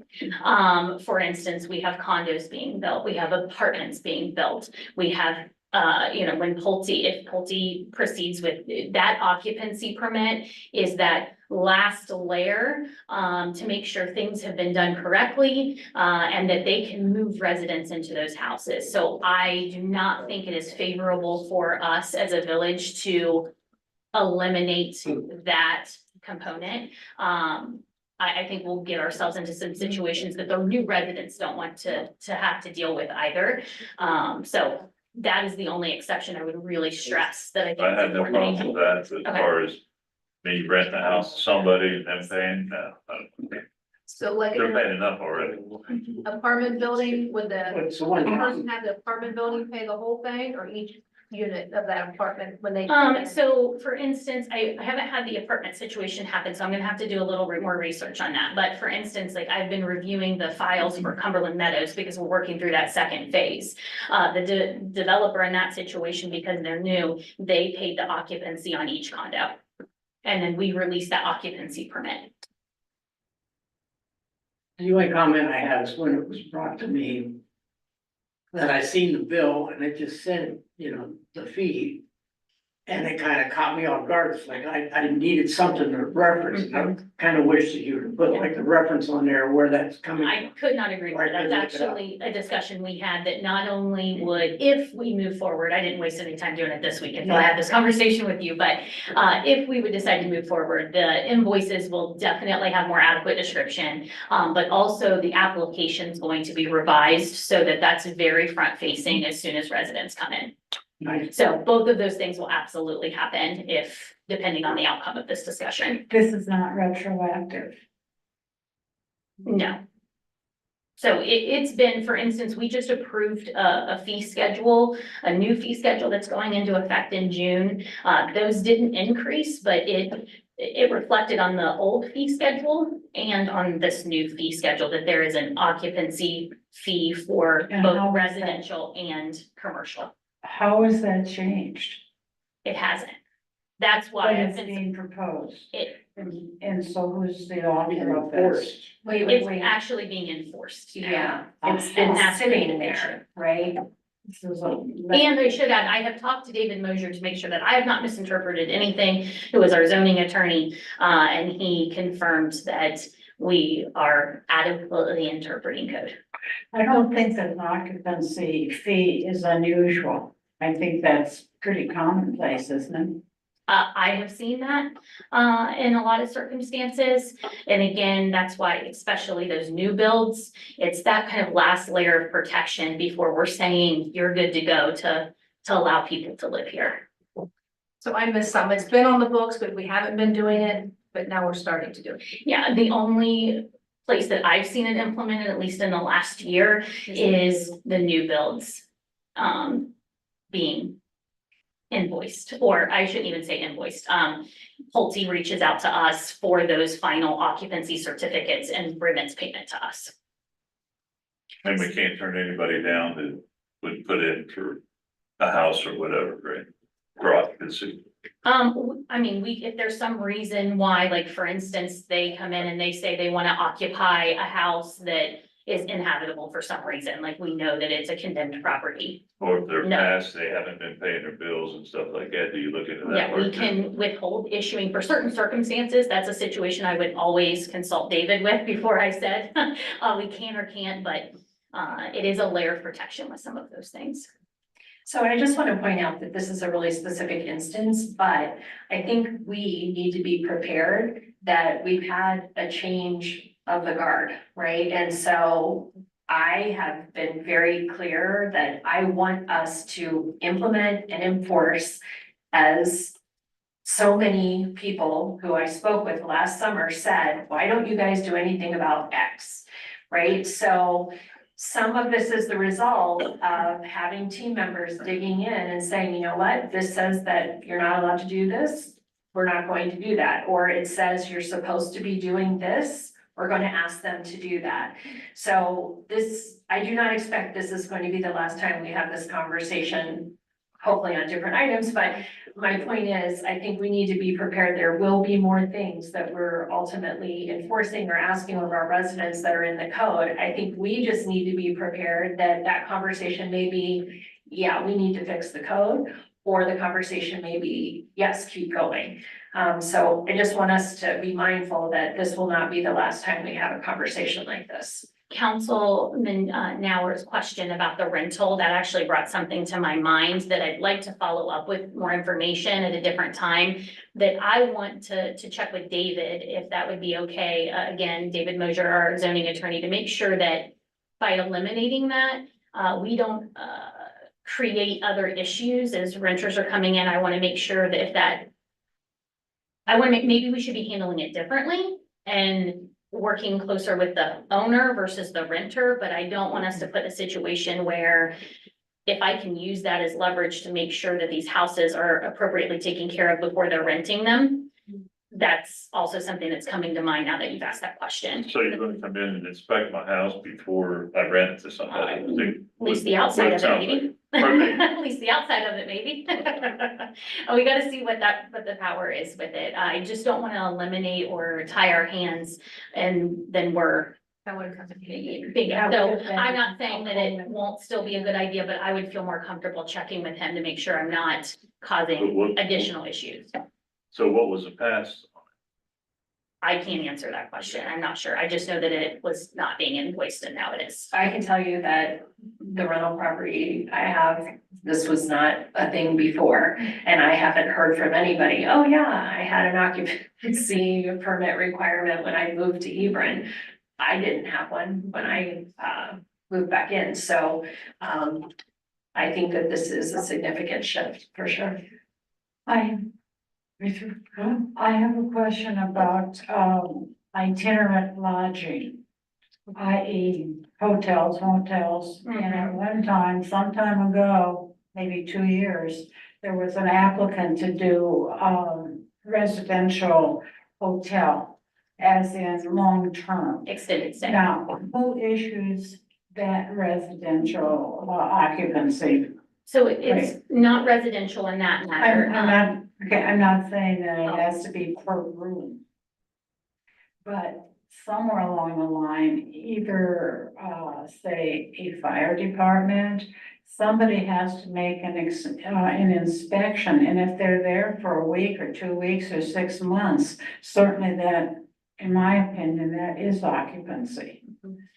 So I don't believe that there's any occupancy certificate for the individual people staying in the extended stay hotel. But there probably is a blanket. But there's A blanket, agreement that has to happen somewhere because they just can't keep strolling in and reside there without an occupancy. for our particular ability to control, there will be a commercial occupancy that Okay, have to but there receive. is something that's.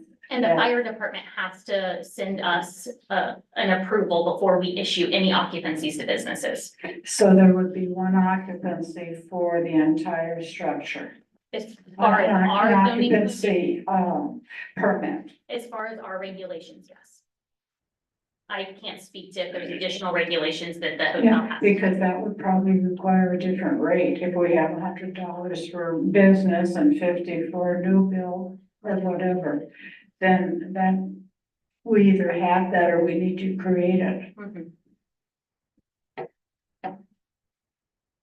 So the other thing I Yeah. was talking to you about, what we have in place for someone who refuses to pay. Yeah, I haven't had a chance to really talk to David about that in depth, at this point, but, yeah, I will hold off on answering that question until I have a clear answer. And I might as well throw this out there right now, because so you can anticipate the complaints you will receive. I have also found that the vacant home registry, there is a very clear requirement with that, including a fee structure, and that will be implemented before June 30th. So that is on my radar, and I will start that work very soon. And just to clarify, that was passed in the last 4 years because I was one of the folks who was on council at the time. The point of a vacant home registry is to identify those homes which are not, well, first of all, they're oftentimes problematic because they're vacant. And the other issue is they're not bringing in any revenue. They don't have a resident or residents participating in the community, creating, community with an interaction with neighbors. The point is to call these areas out and encourage the owners to get reinvested in that property or do something so that we've got folks in those spaces instead of raccoons. Find me a good renter. Yeah. Yeah. Yeah. Yeah, that's hard to do. Any other questions I can answer? Thank you. So, based off of this, if council's willing to do so, I had asked perhaps we could consider, making a motion to give direction on, allowing Director Meisner to not enforce the requirement of submitting an occupancy permit for those who are moving into an existing home. However, if it's a rental, I just heard you call that back a little bit. So do you want more time? And if so, what does that look like for the folks that you've got an invoice out there for? My request would be, permission to pause the invoices that I've sent so far in the last 30 days and pause any new invoices to any homes that aren't new construction, until I can get some more clarification and a better understanding of what potential issues we could be putting ourselves into. I want to talk to David in more detail if I can. So just a pause necessarily on the fee and the invoicing, aside from any new build construction. Okay, so the complication in my mind with a pause is I'm standing there with my boxes ready to move in and I don't have a permit issued. So it's an application and it's an application fee for residential properties. So no one has been waiting at their door for the application or for the permit. So that should not be an issue. And then I do question, okay, if I tell these people no, and then I start charging, but in reality, it hasn't been charged before. So at what point we start, will just be that fresh start in my mind. And I can ask David to clarify if there's any concerns there too. Okay, and then the other thing I'm not super excited about is just an indefinite kind of thing. So could we be more specific? And we're, at the end of April, could we say until the end of, for you to engage? Give me until the end of May. Okay, so we are talking about putting a pause until May 31st, which means we would then report back to council on June 12, what we discovered, and then move forward accordingly. Is that a good capture? That would be wonderful. Okay, thank you. So I'm looking for a motion from council to direct our economic development director to essentially pause enforcement of occupancy permitting for previously occupied homes. So we're not pausing for not previously occupied until the end of May, where she can secure guidance from our legal counsel and then provide feedback back to council regarding either modification of code or continuing as we had started out. This is gonna be what you have currently out right now.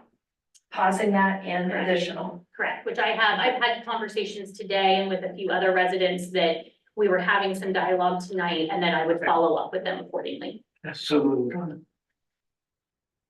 I'll second. Okay, so we have a motion from Council President Wolf, and we have a second from Council Member Stoner. Can I have one more question? Absolutely. When you talk to David, are you just like, I guess what is on the application and how far can we investigate these people? I'm thinking of like the rental property next to me, if we could have. Yeah. Like what's on the application? Like, what are we asking? And- It's just general information. It's not much at all, but what I want, that brings up a good point. I can have David look at the application because I'm not quite sure how long ago that's been evaluated and see if he has any recommendations, How much even for the investigation new you construction. put into it. Correct. But also I want to make sure, maybe there is a really important reason that this is necessary, and I don't want to put us in any type of jeopardy by eliminating it, and see what his opinion is if we choose to do that, and then share that with you, and you can make the decision from there. Thank you. Any other questions? Okay, roll call, please. Mrs. Chapman. Yes. Mrs. Porter. Yes. Mr. Narron. Yes. Stoner. Yes. Mr. Carpenter. Yes. Mr. Wolf. yes, Thank you, council. The motion passes. The next item is the administrator's report. I have a couple of updates. for council, information. Staff had a, Zoom meeting with the Army Corps of Engineer. Inquiring about where they are as far as the, floodwater model. We were told that the preliminary report will be back to us by the end of this month. So by that time, we should have some understanding, what the impact might be under the different scenarios. And the second one is that, since we're doing the flood model, we are, the village is having a couple of contracts out there as far as flood improvement projects. So I took the liberty inviting the mayor to meet with the Southgate, because what we do inside the village is great. But if the downstream is not clear, it's not helping what we do here. So that's why we took the liberty to meet with the property owner to see if we can have access to the river to clear the logjam. And they seem to be very open to the idea, of allowing the village to have access through their property. And I also met with the other property owner who is also open for that idea as well. So that gives us the opportunity, not only we can make improvements within the village, but we also can ensure that the flood water can go smoothly wherever it needs to go. And lastly is that we also met with the Lincoln County Park District, and they have informed us that the Buckeye Scenic Trail will be paved this year. I believe the time frame is sometime in June or July. So I think that's a great thing that is going to happen, since we also have put in the TAP application to extend that bike trail all the way to the village center, I call it. That's all I have on that. Any question for me?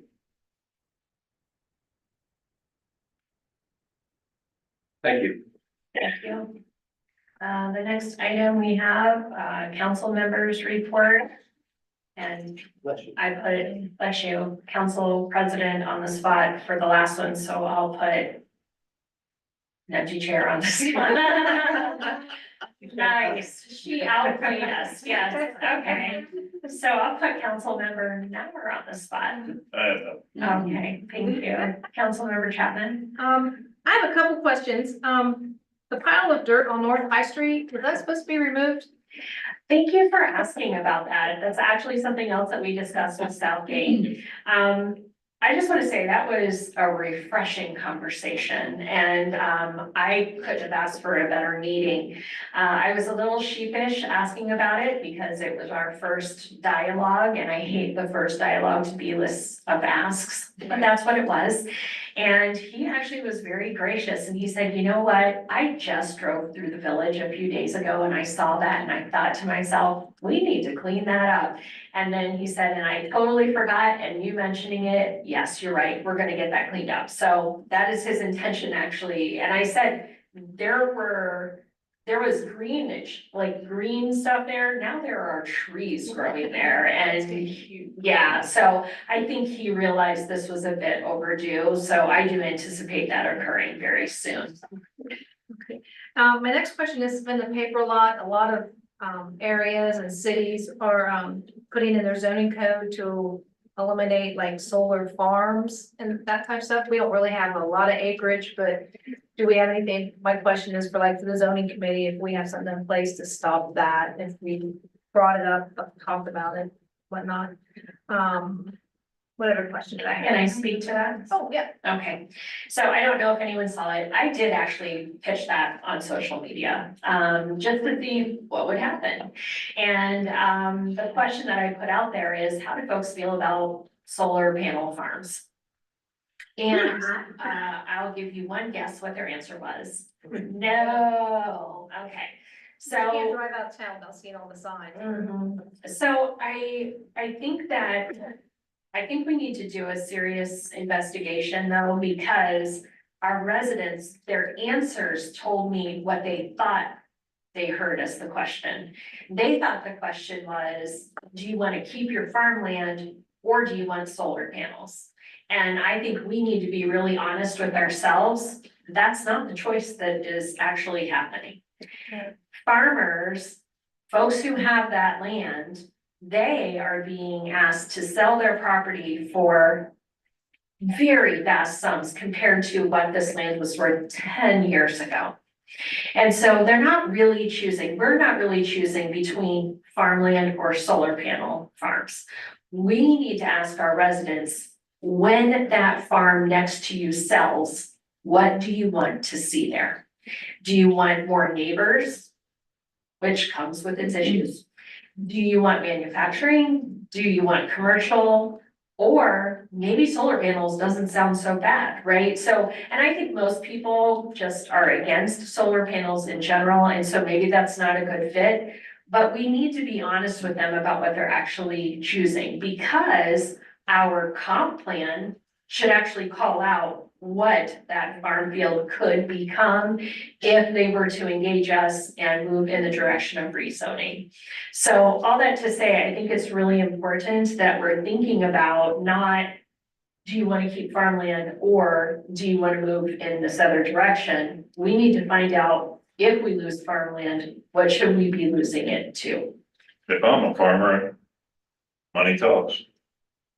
I really think it's important we do not shame our farmers. I mean, this is their land. That's their land. I don't want somebody to tell me if I can sell my car or sell my house or sell my whatever, right? So all that to say, it's not a easy conversation, but we shouldn't, I don't think we should be shaming our farmers. They're doing what they're doing. Right, and they are gonna sell, and they're, like I said, to the highest bidder, whatever, and it's their right to sell to whoever they want to. That's why I'm thinking if we had something in zoning already, or what we don't want.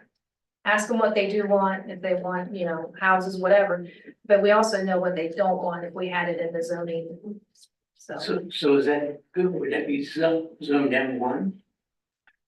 Are you talking about solar? I don't know what it currently, I don't know if there's any provision for it. We don't have any zoning code that specifically calls out solar farms. I'm not sure where it would be a fit. We did, when we were going through the zoning amendments, have some general conversation about legislation to not necessarily prohibit it, but regulate it potentially and make it very clear where it's acceptable and where it's not acceptable. And then the mayor had prompted that question to provide some more feedback. We've not circled back to that yet, but it's definitely something we can have some more dialogue about. one more question. Yes. Lake Forest is getting close to done. I know when Linda was here, she talked about the woods behind there is like swampland, and was Lake Forest gonna put parks or walkways, or has there been any plan or issues or? There is a thoughts? wetland there. We did just meet with the project manager to discuss the closeout of that property. One of those topics is the extension of the sidewalk. That is one of the lingering things that were approved on the plans that need to happen next. I don't have a lot of great feedback for you right now, other than we're exploring what was approved versus what we need to have some more discussion about. But they have every intention to either complete the sidewalk or provide the money to the village to extend the sidewalk. And there's still some more administrative discussion that needs to happen about that. I could be wrong, but I think you're actually talking about two different things. Oh, I'm sorry. I think you're talking about the pond on the north side, and I think you're talking about the trees and the wetland on the south side. Is that true? Yes. Down towards water. Because when did they talk about putting paths through there or doing something like a non? Oh, I don't know about a path at that one. There's a pond behind the water. Mhm. And it used to be, years ago, it was full concrete and pipe and everything else that they dumped in there. Is that the Now, woods you I'm can see from Sunny trying to Island? get this thing cleaned up or not. That's Yeah. right. That wetland has been discussed for 20 years that I know of. That's been a conversation piece in this community for at least that long. Yeah, Yeah, I so don't know nothing- specifics about that. I don't know. I don't want to put you on the spot, Administrator Chen. If you've had any conversations. We have none. Okay, and Jason had mentioned that it's a stormwater pond now on Yes. that side. Was in a borrow, particular. was a borrow pond, yeah, and now it's a stormwater. Stormwater, yes. Did they clean all concrete stuff out of it or? I assume they did. You could throw the It's been years stormwater ago. out there right now. Where does that drain to, Jay? It comes west out towards High Street. It's got a, what do they call it, not a sluice. Yeah. Yeah, I know what you're saying, Yeah, it's got a flow control mechanism. to the river. And it basically comes towards us and then goes right between the security fence and the backyards of the house.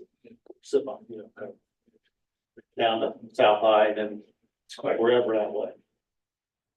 I'll check about past, It'd be about nice to the do something with particular- that, it's just woods right now. but I yeah, don't believe that there's any plans, and do paths anything. there, but don't hold me to that, Yeah. I'll double. Linda check. had mentioned, I don't know if it was a dream or a fact or.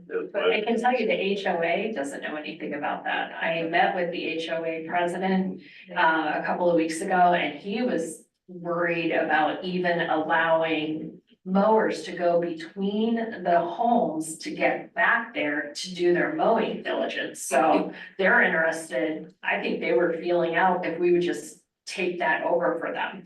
So all that to say, I'm not feeling optimistic about them putting any path in there. Yeah, it's, You you can't. know, I've hunted most of my life and it's a jungle back there. Yeah. You can't hardly walk through there. I mean, you literally can't see that there is a pond back there. Well, right, and you'll go to your knees in muck, I mean, it's always wet. Any other questions? I'm done. Okay, thank you. Councilmember Porter, Yes. would you like to share your update for the week? I hope this is appropriate. When is the report from the person who has been commissioned to give us information about the school? Are we gonna see this someday? Absolutely, we're going to see something someday. Do you want to talk about specifics on timeline? Do we even have a timeline yet? Right now, we have the preliminary discussion, I believe is tomorrow. With the engineer and architect, yeah, because they need to give us the initial feedback. But it's not a report. It's not a report, no, Okay. it's not a report. Like I said, the report, the lead preliminary report should be done maybe by the end of next month. But if they found, I always joke about this, I hope it's not bad form. If they found a burial site over there or something that kills the deal. Right. Right, Yep. then my expectation is, Historical thing. yes. Yep. Then my expectation would be we send that out tomorrow. Actually, I'd like to think they would have told us already, but just in case. So as soon as deal breakers, if any surface, then my expectation is that we would act at that point. But we're not expecting a written final something, until, the end of next month.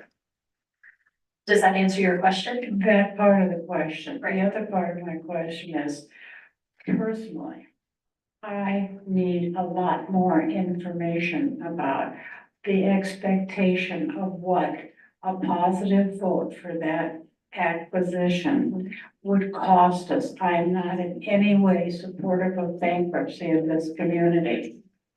And it is still not a done deal. So in my opinion, I would not want to have anybody think, in fact, I was approached the other day by some guy and says, you know how much maintenance money there would be, and yes, sir, I do. And I can only imagine the amount of money that this community, i.e. Hebron, will have to ante up. And until I see straight out figures, I am not very enthusiastic. We need you to remain skeptical until you are satisfied. That And could be a long time. That's okay. That's part of the work that I need you to do anyway. And so I'm happy to be a cheerleader and be defeated, but we need to do the exercise. And by each of Absolutely. you remaining skeptical and demanding what you need to feel comfortable moving forward is literally what I'm praying you do. Because I do see potential, but I need that to be moderated by your skepticism. So I thank you for being willing to do that. Okay. Being chief skeptic. Yes, you just got a promotion. I This is just, our I chief just skeptical can't, I officer. just can't see it, because look at it this way, we've got, look at the legislation that is either passed or will be passed for this levy, that levy, permit fees and everything, and then we're gonna have a school that is half is falling down, more or less. And I don't know where this money could come from, and people say, well, you know, you can get a grant, well, yeah, that and $10 will get you a cigar these days, you know? We have to think realistically, and if it's fun, and there's 9 acres, you know, if there was 9 acres without, you know, 150 tons of bricks there, then maybe it would be worth looking at. But I'm quite a skeptic about that. It concerns me because, if we're operating on 1984 monies for our fire department, what kind of monies are we going to have, or how are we going to raise it? And who's going to be receptive to, a grant issuance? What kind of collateral do we have for that? And it really troubles me, when I think about it.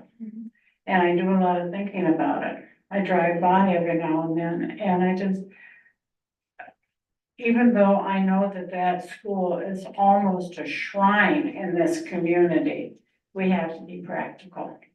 Agreed. That's it Thank you. tonight.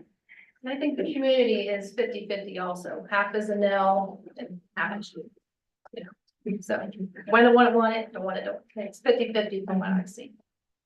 I would ask, are we actively pursuing even information on a grant? We had talked about possibility of tearing that down and using it for its land value. So it would be probably wise to make sure that if there is a possibility for a grant, that be in the option too. So I can share that, I agree.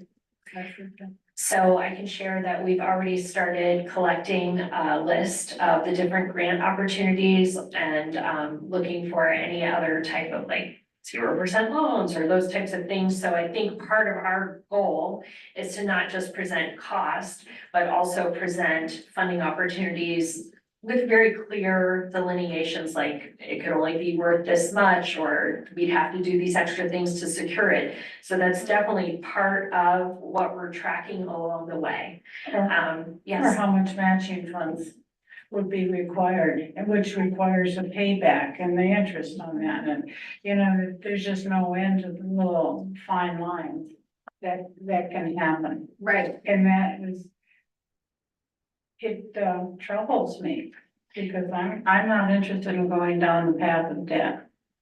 So I think you know this about me, but just in case you don't, I'm very transparent. I'm gonna tell you the good things and I'm gonna tell you the bad things. And the reason why is ultimately, each of you engage different residents and each of you is gonna be able to speak to what they told you. So when I bring this forward, if I bring it forward recommending we move forward, I'm going to show you all the warts because I'm not interested in carrying along something that's not a good fit for the community. So if it comes back and it is the worst idea I've ever had, please feel free to tease me, but not too hard because it is something I care about. But I'm not interested in forcing this issue and I'm not interested in creating financial jeopardy, but I do think we are obligated to do this exercise. It's in the heart of our village. It is an icon for many folks who live here, so we need to at least explore it. And so I appreciate the fact that you've even gotten this far with it. I would also question maybe the validity of empowering additional people than just overtaxing your staff to come up with some of this. We just talked about a committee that could be formed to review the comprehensive plan. If there were some other people that are business savvy and who have experience in these areas of property ownership and demolition and all that, that we concentrate on bringing them on board to help the staff. I just don't see Brittany being able to accomplish all that with all that she also has too. It is not just me, I can promise you that. Thank you. Any other comments? Councilmember Carpenter? Any other, okay, thank you. Councilmember Stoner? I would like to say that I'm glad that you're the one in that seat. Yeah. And not you? Yeah. I mean, we all know, you know, you were voted in, you do the due diligence. And it is up to us to make the decision, and I always appreciate Annelle and her perspective. But, the only other thing I have is that I would like to thank the streets department for filling in the hole on Second and Cumberland. And I also enjoyed your annual report, that's all I have. Yes, I concur. That was a, Herculean effort, and it shows very professionally done. So you know, Yes. leaders don't actually do any work. I didn't do any work. The team did all the work on that, so. Whoever's responsible for the production of that Yes. was very good, particularly with all the, examples and, the monetary, implications. A very good report. Great, thank you. Thank you. Council President? No, we had. I'm glad to hear, you know, one of my little things I'd like to see done is the South Fork cleaned out. And I think it's a good thing of getting people to help us get it cleaned out. I think it'll help the water recede a little quicker. But this last, go around we had with the water, they were even starting to put the floodgates up on Second Street in Newark. So, I mean, you know, I don't know what it takes to be a 100-year flood, but if we haven't had it, you know, I must be like 500 years old, because I know damn well we've had floods. Seriously? Yeah, But anyway, I'm giving them the benefit of the doubt. But I do want to say that I think all the departments did a bang up job of taking care of the water and everything we had in town. It wasn't just public works. I mean, Tom had his hands full out there. I'm sure you had fun too. I mean, there was a lot of pressure on the sewer lines and the water line. So they did a wonderful job. Good kudos to you guys. Thank you. Anything else? No. Okay, thank you. I did have one more I forgot. I do want to say thank you to the Hebron Police Department. There was a dog hit on 40. They couldn't find the owner. They had already called the vets, and when we found the owner, they took the owner and the dog over to Petplex in Hebron. They were very nice, very professional, very caring. It was awesome. Officer Oliver, and I don't know the other gentleman. Very nice. They did a great job. Thank you for sharing that.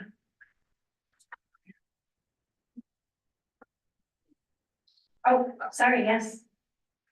Councilman, Do you want me to go on? No, I'm sorry. Did you have something, Councilmember Noor? No, he was good. Okay, thank you. For mayor's report, I just have a few items. The first is, I just want to let you know, I had a meeting with the EPA. It went really well. We didn't talk about forever chemicals, which I can't believe I forgot to ask about that. But it was a great dialogue and just kind of giving me the lay of the land and where we can reach out to them for different things. He was also very interested in our comp plan, so that's why I asked for the PDF to share that with him too. I wanted to say thank you to the Nazarene Church. The timing on this was impeccable for me personally. I don't know about the rest of the team, but it was a rough week. As a few of you know, the heat on social media was a little high earlier in the week. And the lunch was delivered on Monday, but many of us abandoned our salads on Tuesday to take advantage of it yet again. And if I hadn't had a meeting elsewhere, I'm sure I would have availed myself of it today. So it truly has been a blessing day over day. So that was very kind. Thank you. The stormwater utility. I want to mention that I intend to have that on our combined committee meeting agenda. No. No, I do not plan to have that on the combined committee agenda in May. I plan on adding it to our next, council meeting though. And I would like you to provide me feedback either tonight or, in the interim, if there are any bits of research I can do for you or any questions I can answer for you so that you can find yourself in a position to determine whether or not you'd like to move forward with that. The presentation that you have, hopefully you've had a chance to look at it, very deeply. But I think it's important that we make a decision and move on, either forward or abandon, but something. Because the sooner, if we do decide to move forward with it, the sooner we do that, the sooner we can start mitigating more of that flood water. The next item I want to mention is the Pie Festival. I'm interested in knowing if council supports providing any funding for that. Just to give you a brief history, we have provided funding for 2 of the previous festivals. One year we provided about $5,000. Another year we provided $7,000.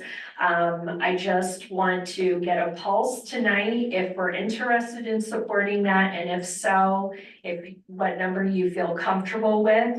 I don't think that, I don't want to put words in anyone's mouth, so I'm going to frame this very delicately. I'm not looking for higher numbers than that.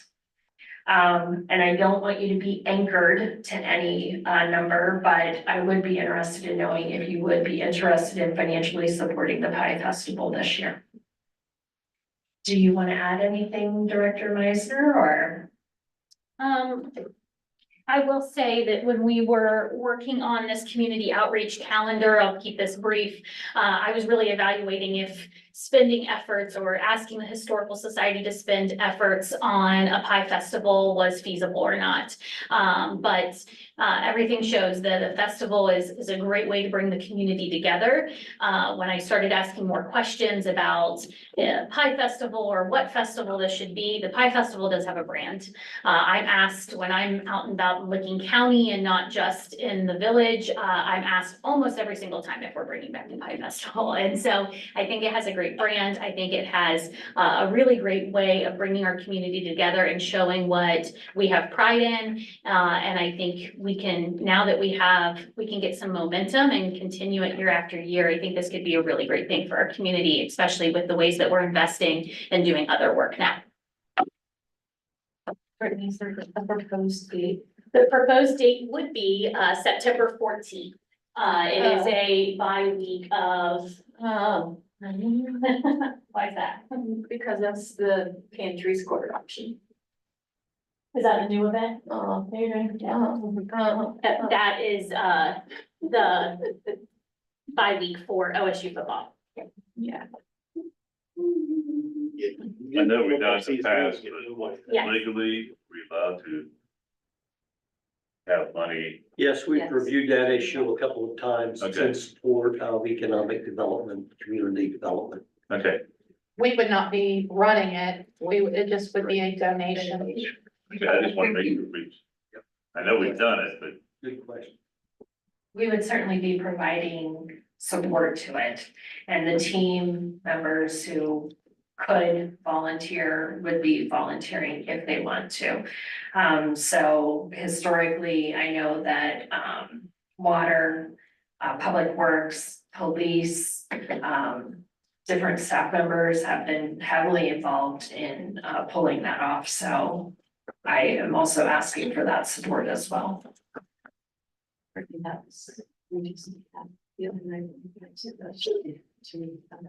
So I was told I'm allowed to do straw polls. I'm interested in knowing if council right now is thumbs up or thumbs down Or, for supporting the Pie Festival. oh, yeah, I thought you meant for money. Well, I'm headed there. I'm headed there. Sure, I think Pie Festival's great.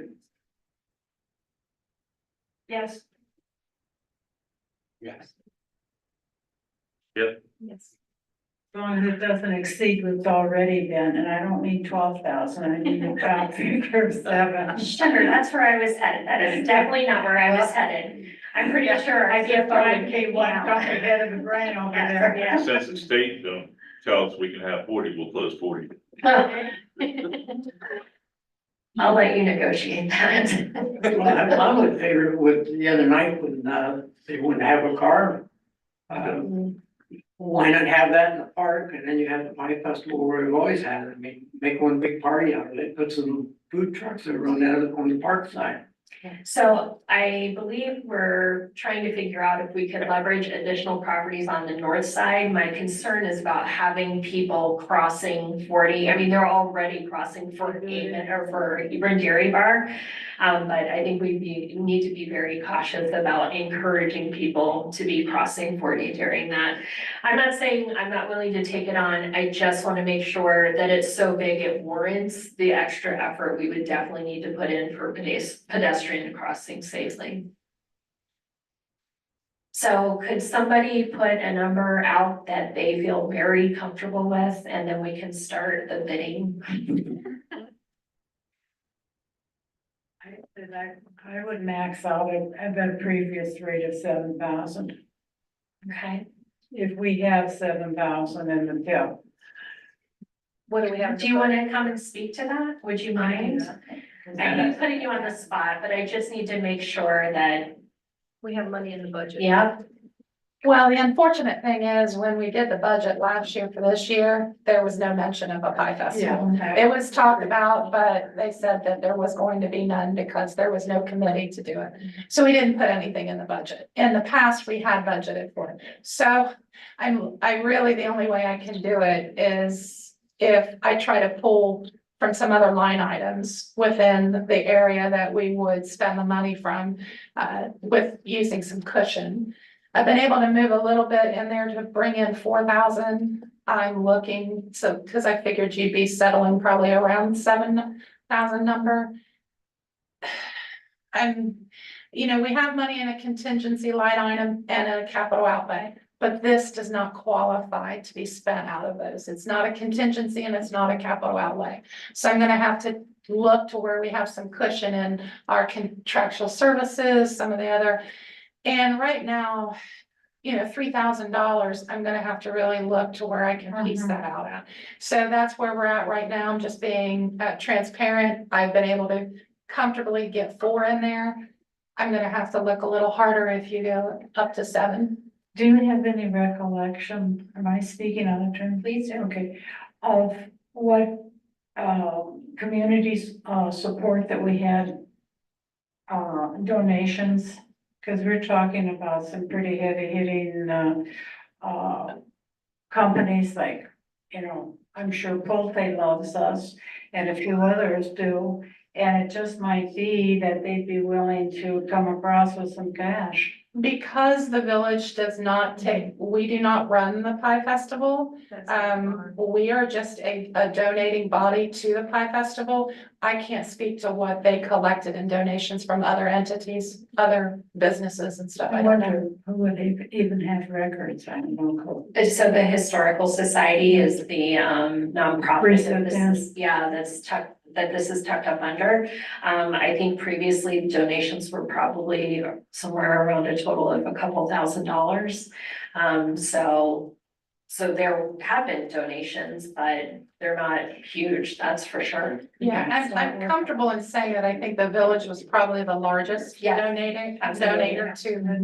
to the event. Plus, you consider, not only did we donate the 7,000, but all the overtime that we paid for all of our employees to be there, and a lot of other items that we provided as well. So If you have 4,000 already, I would put 4,000. I'm not trying to discourage anymore. I'm very much willing. I've spoke with the mayor and I spoke with Brittany to try to look, but I'm just saying right now, I've been able to confirm 4. I can look to see where maybe I feel we have a little bit more cushion, but right now I'm just, that's where we're at. Well, you might have a better handle on it if it's something in September. A lot of the year will have passed unless they're on a different, year. And we may end up having to do another appropriation amendment, just with some of the things we've talked about with reparations. So, if you make a decision on a higher number, if I just am not, if I'm a little uncomfortable moving some of that money, we can always add that to our next appropriation amendment. And I think that would be fine as well. May I ask, sorry, I gave you just long enough to walk away.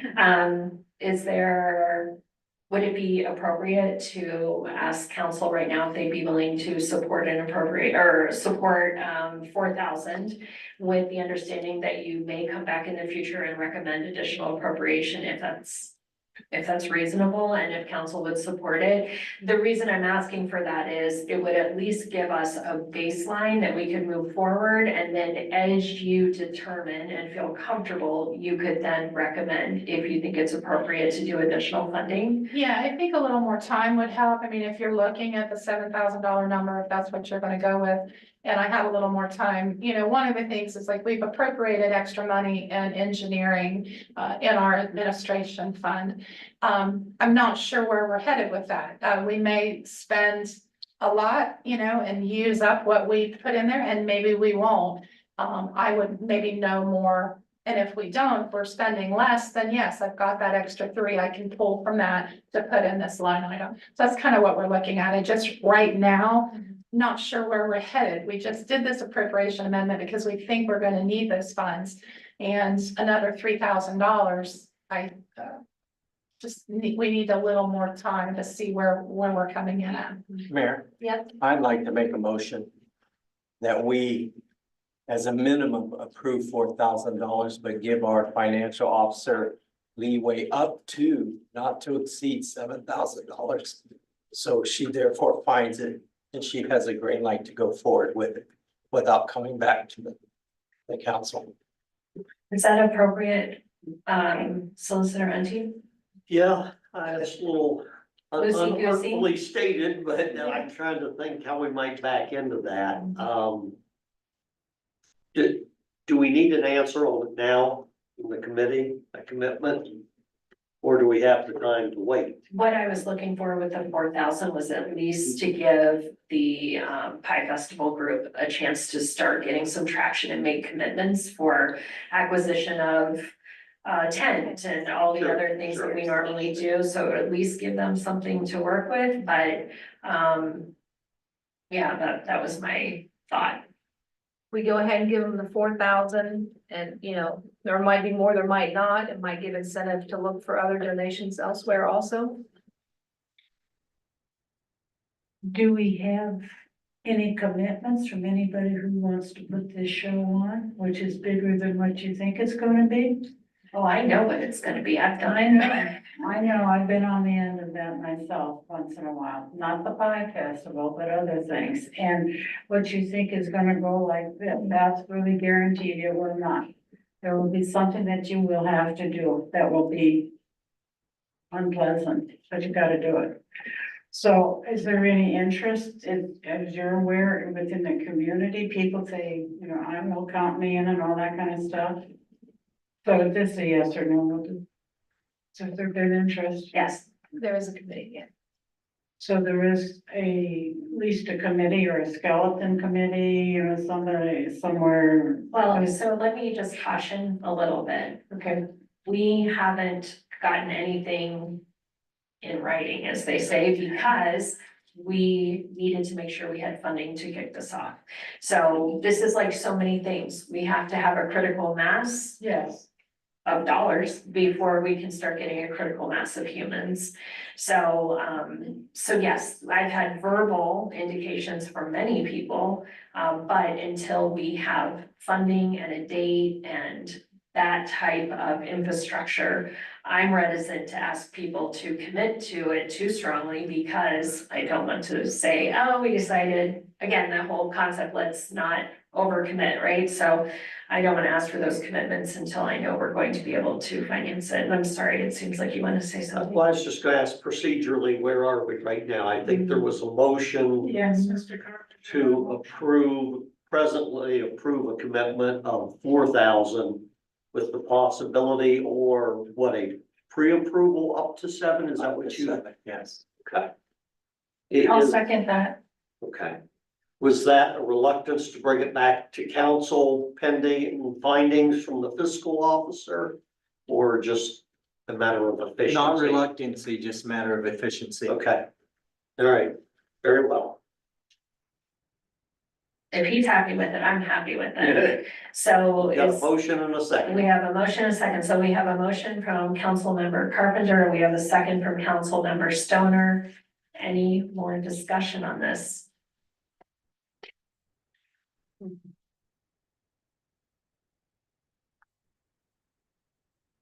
Hearing none. Roll call, please. Mr. Wolf, Yes. Mr. Mallon. Yes. Chapman. Yes. Mrs. Porter, Yes. Mr. Carpenter. Yes. Mrs. Stoner. Yes. Thank you, council. The motion passes. The next item is you may recall, we have found an intern to assist in the area of economic development. We performed the interview with the person that Morpsey had recommended to us. They had pre-screened the applicant. The person we interviewed, I don't know if you know this already, the person we interviewed already had GIS experience. Oh, that's a plus. I'm like, can you just sign it? No, I didn't say that, but I was tempted. That's huge. Yeah, so, the person also had experience with, completing an internship in another municipality. There were a lot of pluses that we saw in that dialogue, just a wide variety of, exposure. Also had done multiple applicable projects in the coursework. That's always surprising to me when colleges are actually teaching to work. And so all that to say, we discovered that the person has to be hired as a seasonal temporary within the actual organizational structure. So it's not like we would pay Morpsey and Morpsey would pay that person. The person would be paid direct. So, always keeping CFO, Morgan, keeping her on her toes. We had a discussion about it, and it turns out we would actually need to have legislation to create this temporary part-time position, so that we can engage the intern. And do you want to speak to any of that for us? Thank you. Just get your seat in there. Yes, originally when this was brought, it was, we thought that Morpsey would be just invoicing us. So we did add $5,000 in our last appropriation amendment to cover this expense. And we just initially thought that we'd be invoicing, it'd be a contractual expense, and that would be it. However, that's not how Morpsey wants to do it, as the mayor had said. So unfortunately, I can't just say sure, because we have no seasonal administration employee currently on our pay schedule. We can't just pay somebody without the direction for me to do it. So in order to do that, council has to create that position and set the pay rate by making a motion to draft that legislation to do that. Once that's in place, then we can bring this person on as the seasonal administration employee, and then I can pay her. So this person would be a bona fide employee of the village. Yes. And does that indicate that that person would receiving insurance benefits? No, because this person will be at a limited time based off of a scholarship, 14 weeks. And she'd be working 16 hours a week for 14 weeks. So it would just be basically a part-time position, seasonal. She would not qualify for any healthcare benefits. However, OPERS is part of that, the pension system, and any tax liability for the village. I just didn't want surprises. Yeah, no, it does change it a little bit. I did do some rough math based at what the pay rate would be, which the rate based off of what Morpsey has said is $15 per hour. When I did the math, the $5,000 should cover. I'm pretty close, but it should cover. But we also did receive a $1,000 donation from Apple Pie Consulting to assist with that. I don't know if I I don't know if I can ask this or not, but I will, you can turn me down.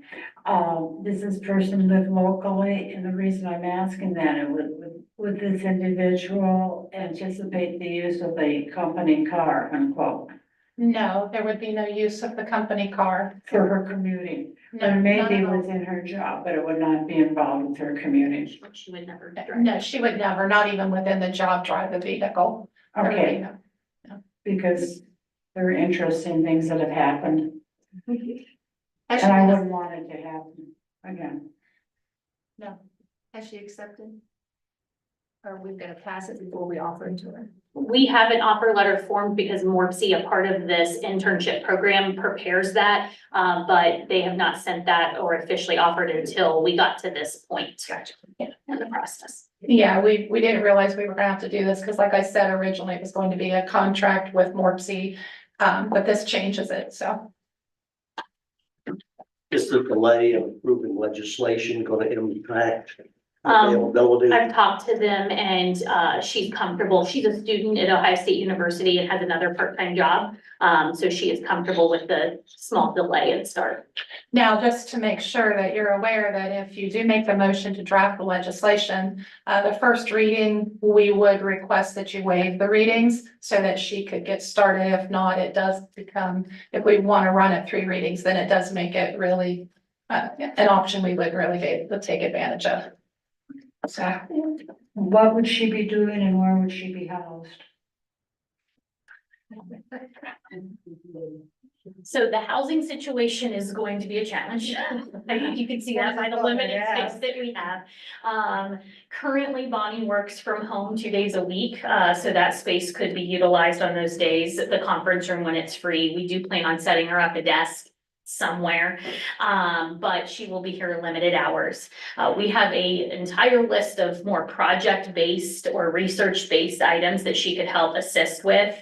One of the things that Administrator Chen was very interested in, that she has a skill set in, is GIS specifically. But she will be helping with some downtown items, with overlay districts, and these are all conceptual things that she'll be doing some research, putting together some information to see how we want to proceed with them. We are also going through the design guidebook, which is the designs that I spoke to you about, that we would provide a developer when they're coming in to match the identity of our community. So helping us with that program that we're starting with Morpsey. Our community profile is outdated, and essentially the community profile is that document that I would really love to have branded well for the village, so that when we sit down with developers or there are certain types of businesses we're trying to attract, that community profile should be that document that we pass on to them. Would this comprehensive plan at least form a basis for a 100%. for a community? Because Absolutely, it will definitely be a supporting so you don't document want for to that. reinvent the wheel. No. But I'm also hoping that she brings some other ideas as she's looking through our zoning code, when she's looking through our website as it relates to how it's forward facing to our community. There's lots of different ways from her experience she had at the city of Lancaster that we hope to utilize her skill set.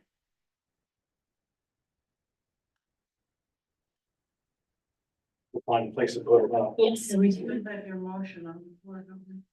Or did we vote on that? We voted on this. Expense back. Okay. I make a motion that we add a seasonal position for the intern at $15. $15 an hour. Might I clarify language a little bit? Please. That we approve or establish a temporary part-time administrative position, pay rate of $15 an hour, not to exceed 14 weeks in length. Sounds good. Can I ask one thing? Sorry. With the adjustment, and we might have to skew the hours a little bit, it won't exceed the total, whatever, 16 hours per 14 weeks, but she may have to extend it a little bit with the, front end delay. yes, Yes. thank you. Extend the time, weeks, The weeks, not necessarily the total hours. not to exceed 225 I'm total. impressed. Yeah. You got it. Yes, what he said. Okay. Can I, before we address the second to that, weren't you considering suspending the readings? You want to make that part of that? Do that. Not at this point, we'll do that later. Thank you. I'll second that. Okay, so we have a motion on the floor from council member, I want to do it again, Chapman. And we have a second from council member Carpenter. Any other discussion? Okay. Roll call. Center, Yes. Mr. Bull, Yes. Mr. Carpenter. Yes. Mr. Cameron. Yes. Mrs. Chapman. Yes. Mrs. Porter. Yes. And the motion passes. Thank you, council. Last item. I'm excited. Okay. So May 8th, if I understand correctly, we have multiple folks up here who will not be here for that particular council meeting. I will be absent. The village administrator will be absent. Councilmember Chapman will be absent and, Clerk Furby will be absent for that particular meeting. Yeah, yes, that, exactly. So what I wanted to know, it still would offer quorum. And we could certainly have someone perform the necessary duties in our absences. I just wanted to ask council, would you like to move forward with May 8th and leave it on the books? Or should we take this one off and reconvene at our next combined committees meeting, which is scheduled for May 15th?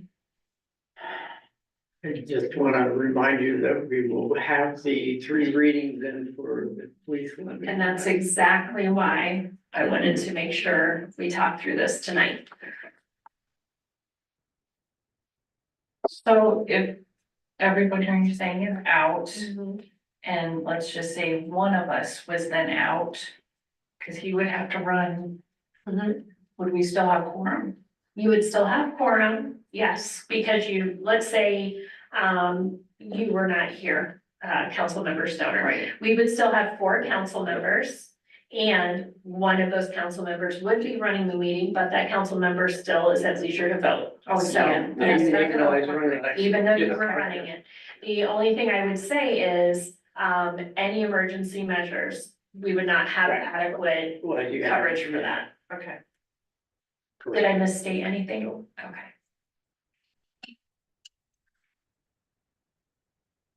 You're asking for comments? I'm interested in knowing, do you still want to have the meeting? I'm fine with it if you do. I'm okay with it. Okay. Yeah, I'm okay with it, because we need that meeting, I mean. For the first reading, Yeah. yes.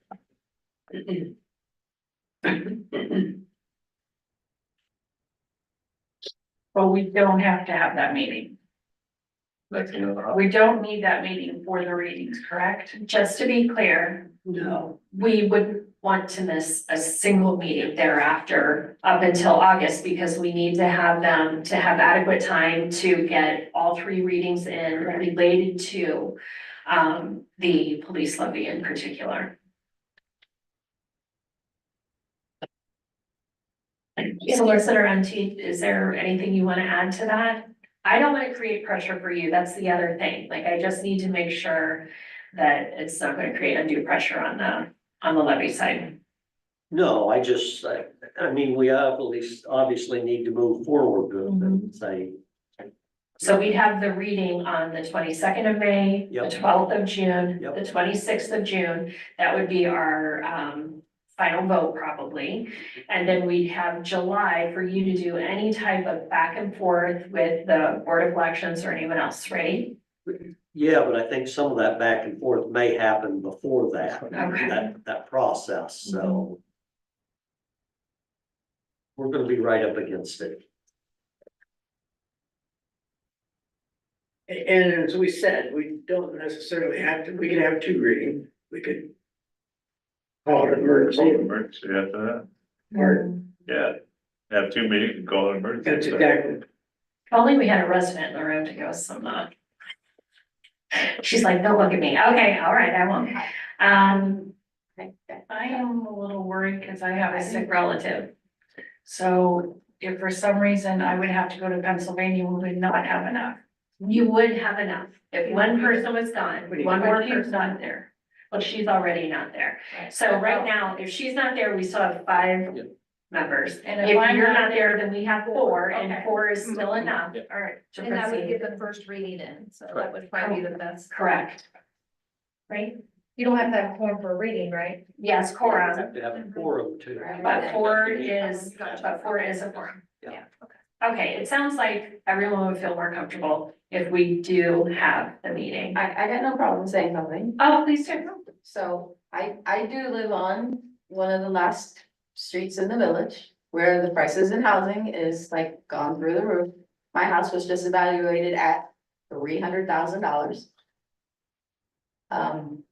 So I really don't want to see it go up, but I also have a tie to this village that, you know, you.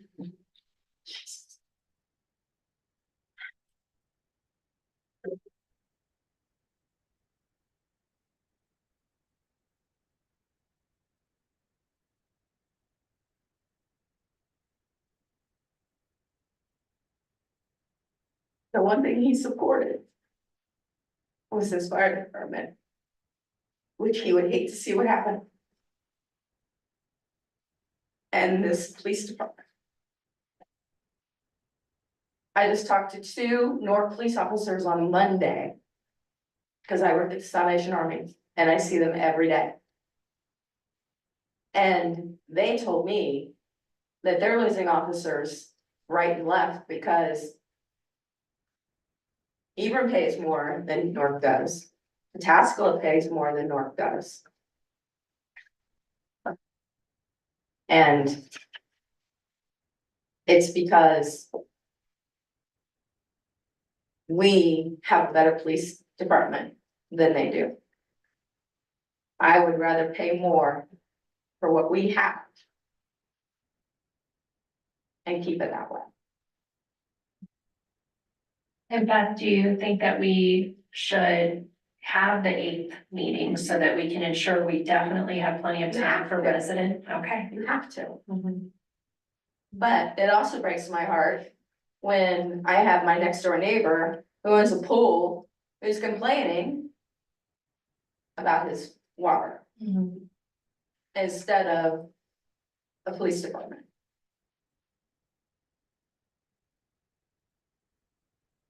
But I think that's part of the work that we're signing up for this summer, is to go and talk to folks. I think it's gonna be challenging. I think some people are gonna be really unhappy.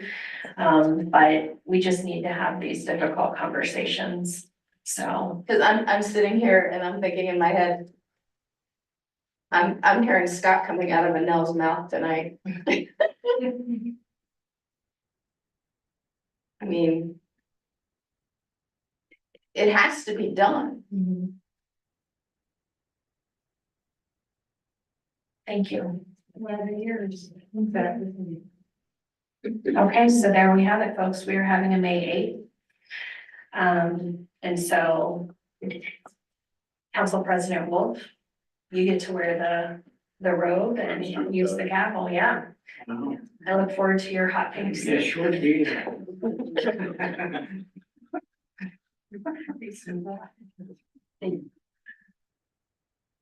Thank you. And now we have visitor comments. Would you like to come up? Yeah, thank you. I didn't plan on this, but you know. So, if you don't know me, I'm Beth Walters. My husband Scott was on council for 18 years with Annelle, probably the only 2 who is Wes and Annelle. Across the street, that big old building that's over there, on May 5th, which happens to be Scott's birthday. We're gonna have a ribbon cutting of that building. Very proud of that building. The new baby pantry, is that what? Yes, yep. Yep, on May 5th, we own that building, free and clear. That's We did a great job. Yep. Tonight alone, I had to leave early because we had worship practice, but before I left, just in the hour I was there, we helped 31 children just in this short time that we were open in that hour. So tonight they were playing pickleball when I left. We've got all kinds of things going on over there. They play pickleball. I don't know, The YMCA is doing their senior activity there. senior activities over there. Gonna use it for VBS. VBS. I know that Girl Scouts are having their bridge ceremony over there, or Daisies are having their bridge ceremony over there. We've got all kinds of people starting to use it. But we're going to be having our ribbon cutting and our grand opening ceremony over there on May 5th on Scott's birthday, right after church. So you all will be getting an announcement individually, but I knew you didn't have another council meeting. So I wanted to come over to invite you all personally. Also wanted to make a comment about what you said about the storm the other night. I was able to personally give Valerie and Brittany a call the other night when I came home from work at 9:30 that night. When I went down Lakewood Drive, it was totally flooded. I could hardly see to get down to go to my street. So I want to thank them both for taking my panic calls. I was trying to get home and getting signs up for everybody that, because the apartment building was flooded as usual and everybody was, taking their cars over to the deli and parking over in the church.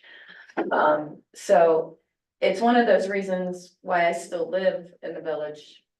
Because we have a small, place to come. That's why he was proud to live here. Thank you. Thank you.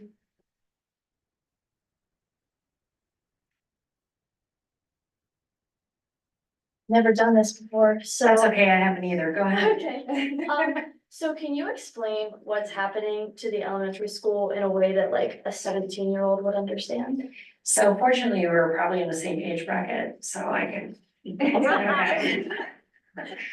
So, big picture. It's my feeling that the elementary building, which actually used to be the entire first grade through 12th grade for our community, is one of the most significant buildings in the village of Hebron. If you were to just drive around, there's nothing like that size, that age, that kind of coolness factor, which I realize at 17, it doesn't seem that cool, but somebody my age, it is kind of cool. It's 110 years old, so she's got some wrinkles, right? So the exercise that we're doing is this building exists in our community and we have to decide, especially knowing that the school district was unable to auction it. And they went with a price, nobody bid, so they lowered the price and still nobody bid. So they decided, okay, maybe we need to regroup. So this group convened and had several serious dialogues. What is the right thing to do? Because we do know from experience, if we leave it where it is and nobody acquires it, it's going to become a big eyesore. Best case scenario. Worst case scenario, it becomes dangerous. We have animals and all sorts of other things living in it. And we have to decide, is that what we want for our community or do we want to be proactive? So what this body has decided to do is hire a firm to come in, folks who have lots of experience with these types of scenarios. They've renovated other historic buildings, so they know what to look for. So as you're thinking about your experience, let's say in walking, you've been doing that for quite a long period of time versus somebody who's maybe 1 to 2 years old, they don't have nearly as much experience. These folks have a ton of experience, and so they're going to be able to walk in and say, that's a problem, that's a problem, that's a problem. Oh, and your idea to do X with that building is a terrible idea. That's what we hired them to do, is to tell us all the negative things, and if we're able to do the good things, how much it would probably cost. So that's what we're doing. We're having professionals come in and tell us our ideas, crazy ideas, what would it cost us? And then our team is hoping to figure out, If they say, not a crazy idea, and this is how much it would cost, can we find the money to do that?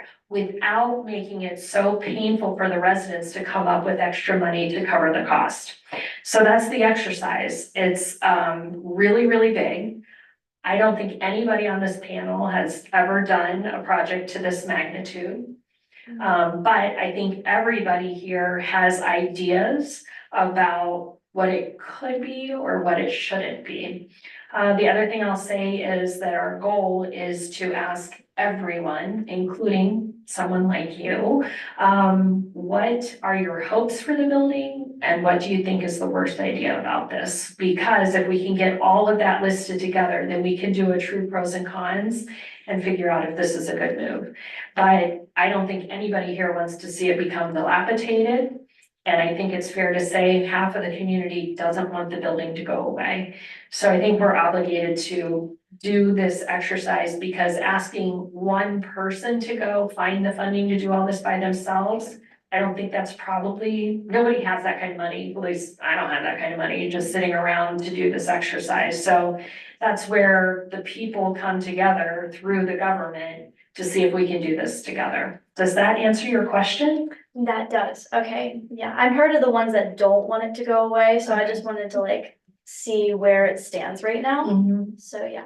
So we've talked about different things to do with it. Hebron, thank goodness for the Methodist Church, they have a community center, but there's not a community center that's not religious affiliated that we could do, you know, public events for the wide community. So the gymnasium would give an opportunity for something like that. We've talked about moving village offices over there so we don't have to put our interns in the hallway. We've talked about the library, possibly bringing them back under the same roof instead of moving over, well, maybe they'll come back to us from Kroger.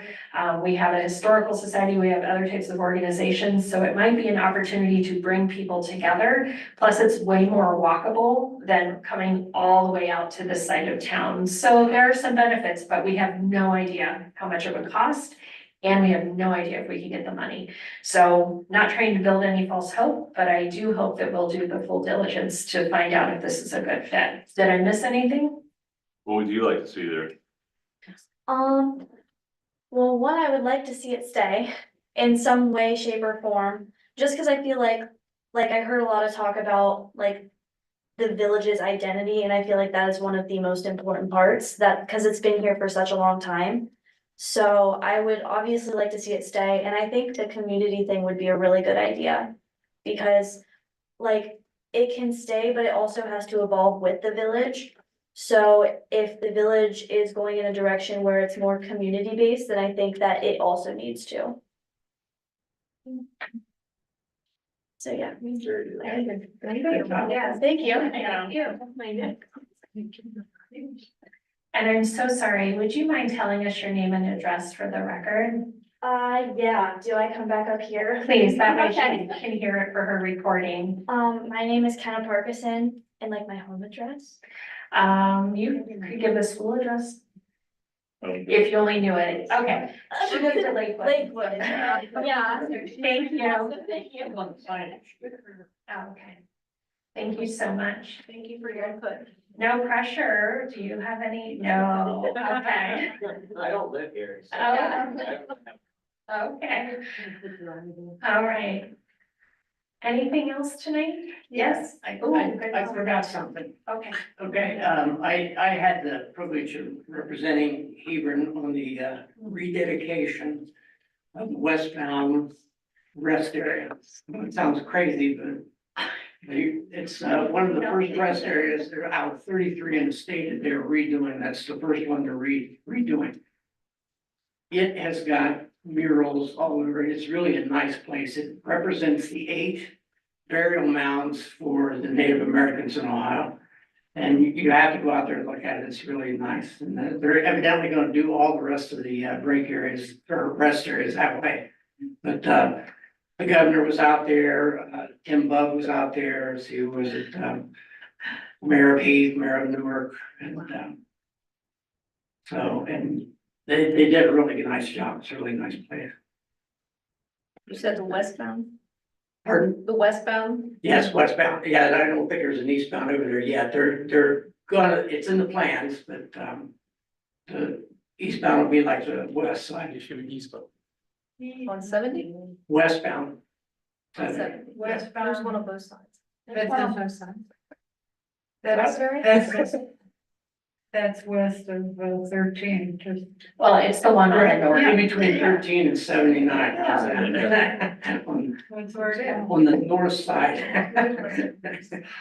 So thank you for going and representing the village. I appreciate that. And Councilmember Porter, you had something? Is it time for sort of miscellaneous things? I have a question on the expenditure review. What was the Jody Melfi design cost of $500? I can address that. Okay. So we've got these logos right here, the Yes. new blue ones. I asked for another version of it that looks, that's easier to read in a very large format. Because when this is on a map, or I'm sorry, not on a map, I'm sorry, when it's on a flag, Well, you can't see it. you can't see it. And so I asked for larger letters and I asked for removal of some of the extra words so that the word Hebron is actually viewable. So she did it, I think, 8 or so additional files, different colors, different formatting. It's still the same concept. And also this particular one that has the word Hebron outlined, we didn't have that. It's clearly here, but we didn't have it in a soft format that we could use elsewhere. So that's what that is for. She basically took her previous work, reworked it multiple times in different colors and iterations for us. Will that be available to view? So it will be available to use, for the administration to use in different types of formats.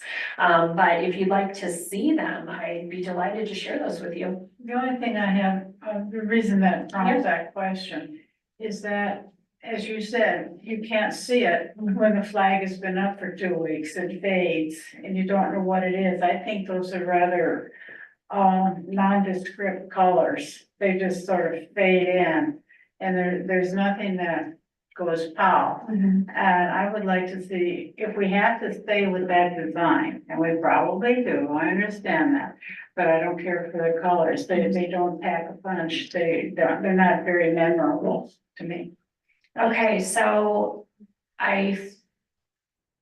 did I email one of you asking about using a different background? Or did I make that up in my head?